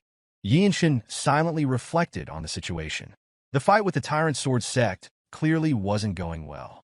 The pride of the Nine sect seemed to be cracking, and the arrival of these young martial artists, confident and certain of their place, was enough to shake the foundations of the old guard. These young warriors, who had stepped forward boldly to claim their role, were a sign that things were changing in the martial world. The guard could hardly believe what he was witnessing. He spoke with incredulity, remarking that young martial artists like them were acting as if they were from the Desolate Fortress, and at such a time as this. His tone grew more resolute, a sense of frustration blocking his chest. Another elaborated that even if they were truly from Desolate Fortress, it would still be a problem if the two young martial artists who merely claimed to be from Desolate Fortress being sent to the Grey Jeongnan. The reputation of the once prestigious Desolate Fortress seemed to be a thing of the past. The guard's tone became increasingly sarcastic as he spoke, and the sharpness in his eyes suggested he wasn't simply voicing an opinion, but issuing a challenge. Yeonshin felt the weight of the insult and reached for the handle of his sword, his fingers grazing it. He calmly spoke, his voice steady despite the rising tension. He reminded the guard that insulting martial artists from another force without reason was unbecoming. The inner energy that had been quietly simmering inside him flared, making his presence even more imposing. The Jeongnan disciples, caught off guard by Yeonshin's swift and overwhelming aura, began to grit their teeth and reach for their swords. One of them, angered by Yeonshin's words and actions, shouted, demanding to know if he intended to intimidate them. In an instant, Yeonshin unsheathed his sword with a swift motion, sending a burst of force toward the guard in the back. The aura of his sword strike was powerful enough to knock the guard's sword from his grip, sending it flying through the air. It had all happened in a fraction of a second, leaving the guards speechless and stunned. Wonchong observed the scene with a calm demeanor, fully aware that if Yeonshin chose to, the guards would be unable to do anything to stop him. Yeonshin sheathed his sword, his eyes betraying no emotion, as if to silently convey that he would mercilessly slay them should they dare disrespect the desolate fortress again. Before any further action could be taken, a voice rang out, clear and authoritative, causing the very bushes to tremble. An immense wave of inner energy filled the air. The presence of the figure who had spoken was overwhelming, as though she were a celestial being descending to the mortal world. Yeonshin immediately recognized the significance of this presence. It was a transcendence of martial power, something beyond the realm of ordinary martial artists. The woman standing before them exuded an aura of superiority, her delicate body surrounded by an energy that seemed to defy her seemingly frail physique. Her extraordinary skills were apparent even without her lifting a finger. One of the guards shouted, recognizing the woman.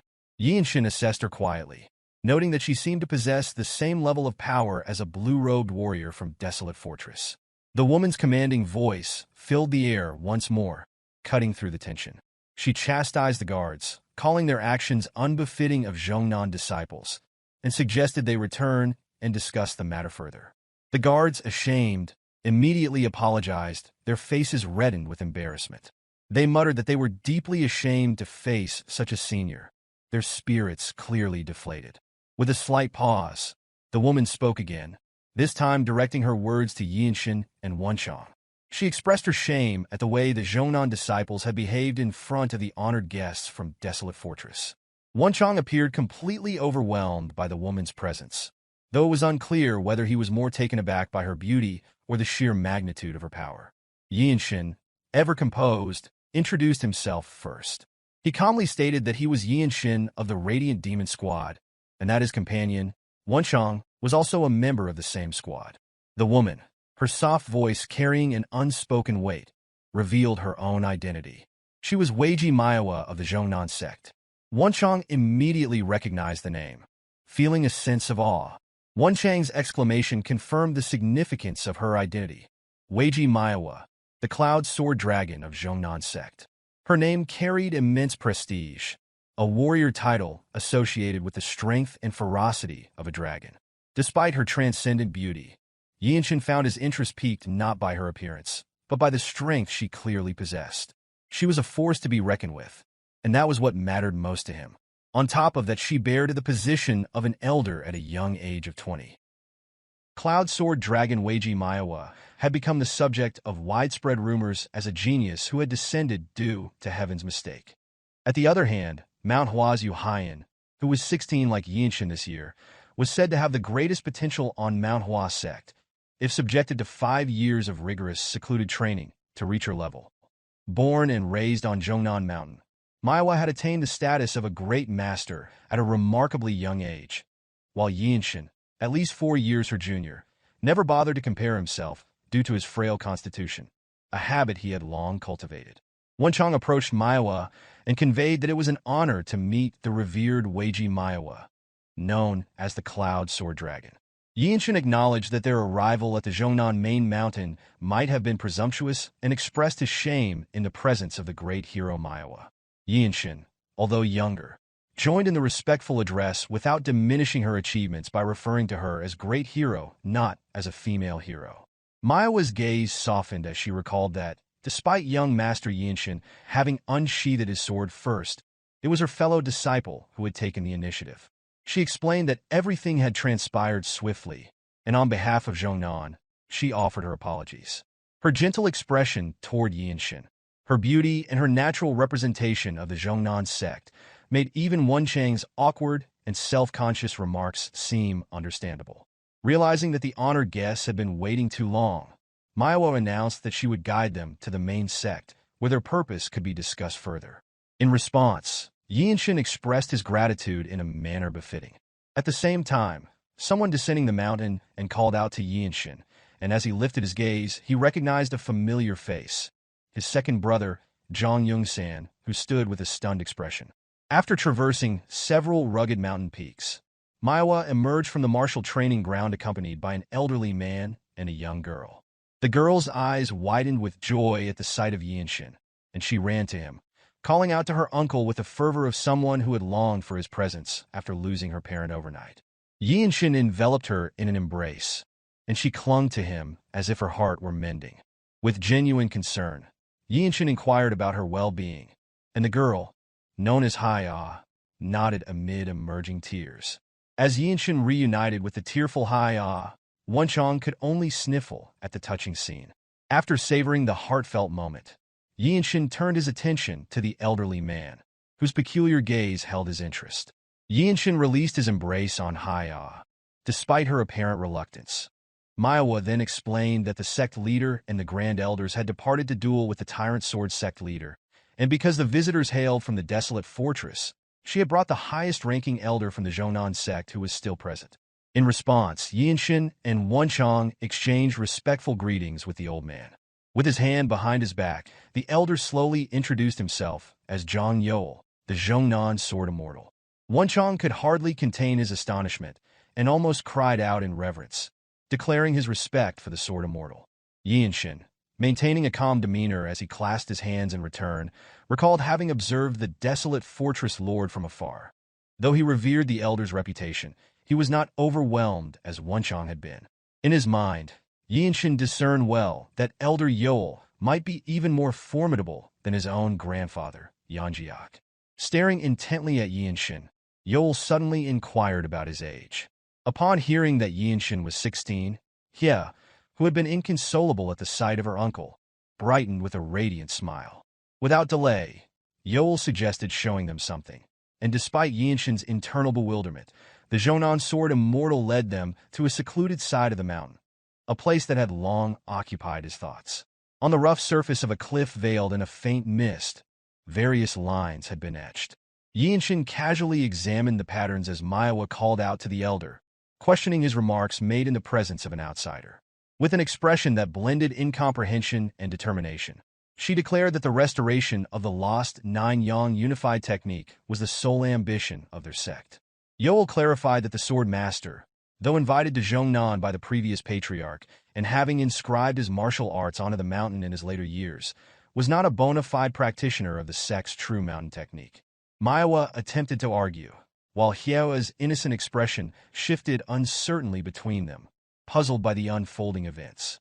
With a tone that brooked no disagreement, Yol explained that his remaining days were few and that if he could glimpse the Swordmaster's blade once more, nothing would be beyond his reach. He continued that although Myohwa was the only one capable of reviving the Nine-Yang unified technique, she alone could not be entrusted with his final regret, a conviction so potent that everyone sensed the power of his last obsession. Myohwa found herself unable to understand. She could not fathom what quality in a young master, met for the first time, had impressed Yol so deeply. After studying her perplexed look, Yol beckoned her attention. Following his silent command, Myohwa's eyes widened as she noticed Yeonshin standing at the mountain's edge, his neck craned in unwavering focus toward the opposite cliff. Clearly, the barely 16-year-old was utterly absorbed. As Yeonshin silently examined the etched sword traces on the cliff, he marveled at the multiple, sharply defined trajectories that defied the wear of time. Those overwhelming marks, he realized, were not products of ordinary human skill, but could only have been forged by someone who had attained the level of Void Step. Yol revealed that these marks were the handiwork of the Swordmaster, who had passed away 59 years earlier. Wonchong briefly considered whether the Swordmaster might be Yang Chuan. Yol recalled that a disciple expelled by Yang Chuan had gone on to establish the Tyrant Sword sect, meaning that every technique of that sect had its origins in the legendary master. Yol elaborated further, asserting that, aside from the Desolate fortress lord, neither god nor demon, few could rival the Swordmaster's prowess. The revelation left Wonchong in stunned disbelief, for it was nearly unimaginable that the Swordmaster could match the might of the Desolate fortress lord. Yol then recounted how the Swordmaster had once taken a starving, seemingly useless orphan like him, brought him to the main mountain, and entrusted him to the previous patriarch's care.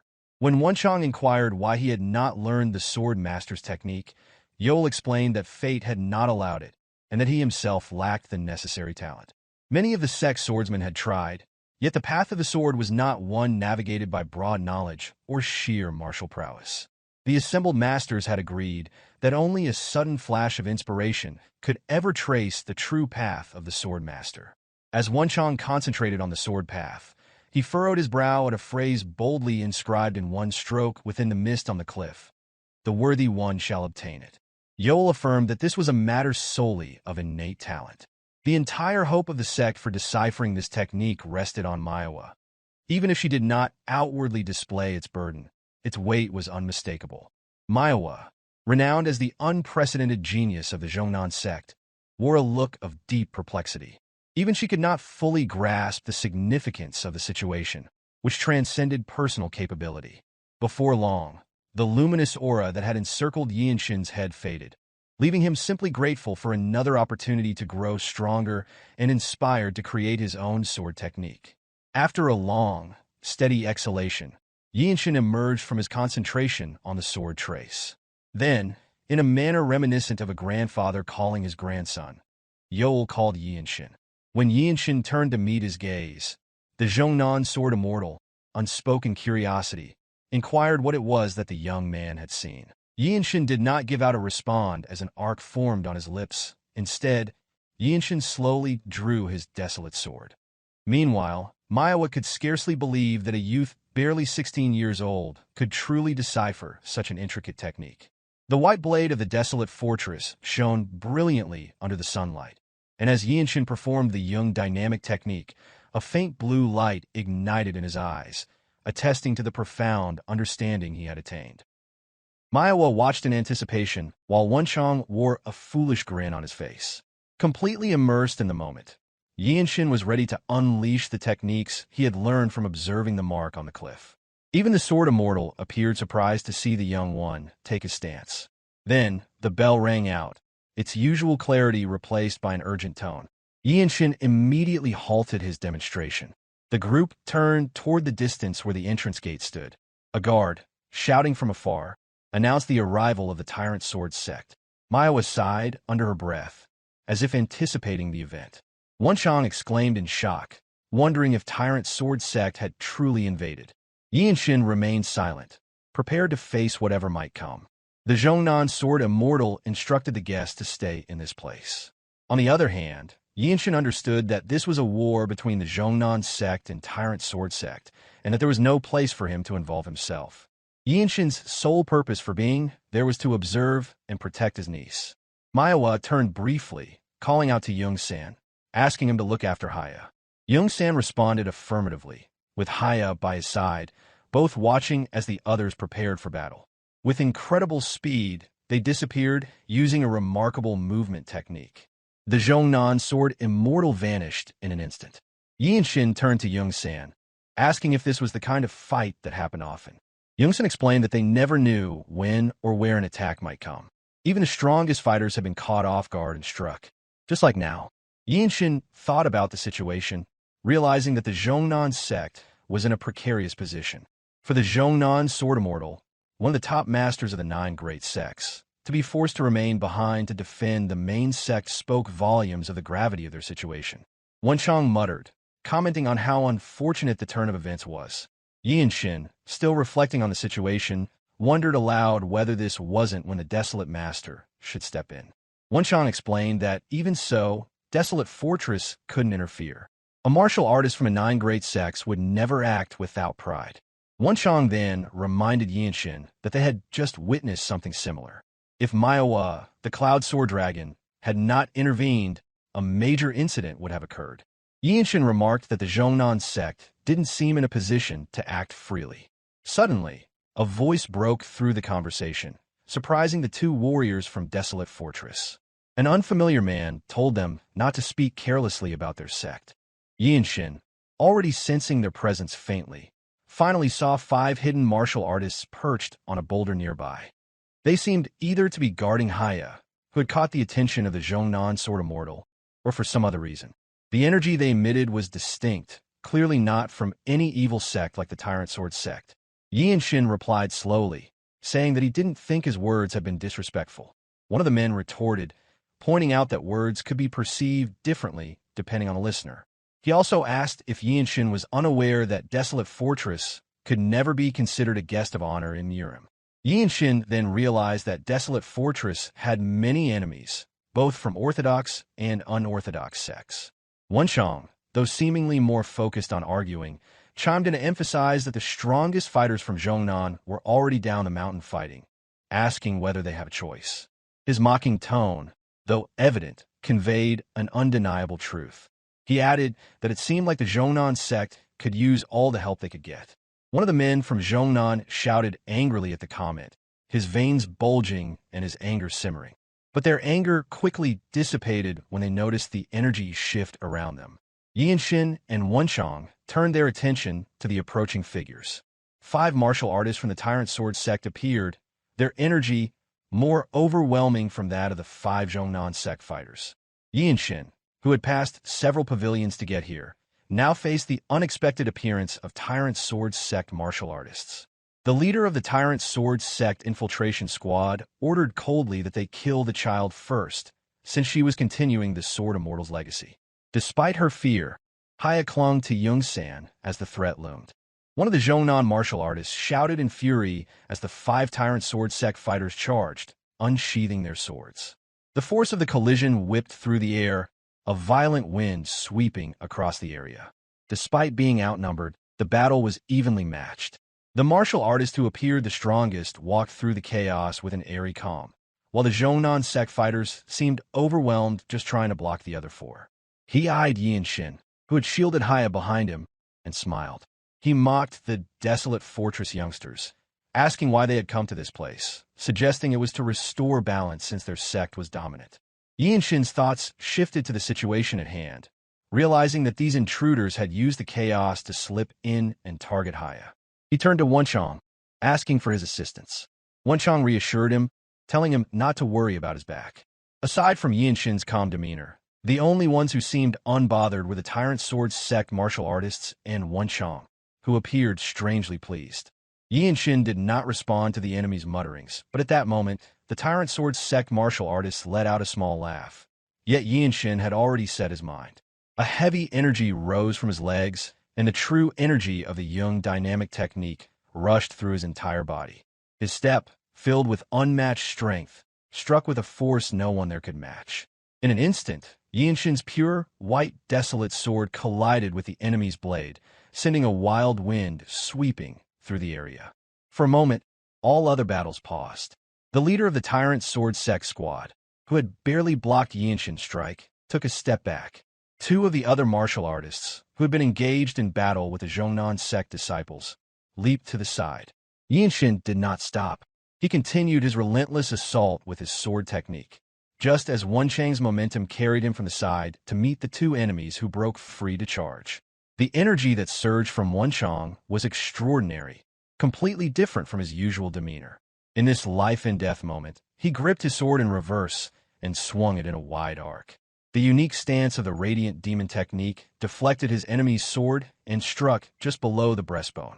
His killing intent was so sharp, it felt as though it could pierce the skin.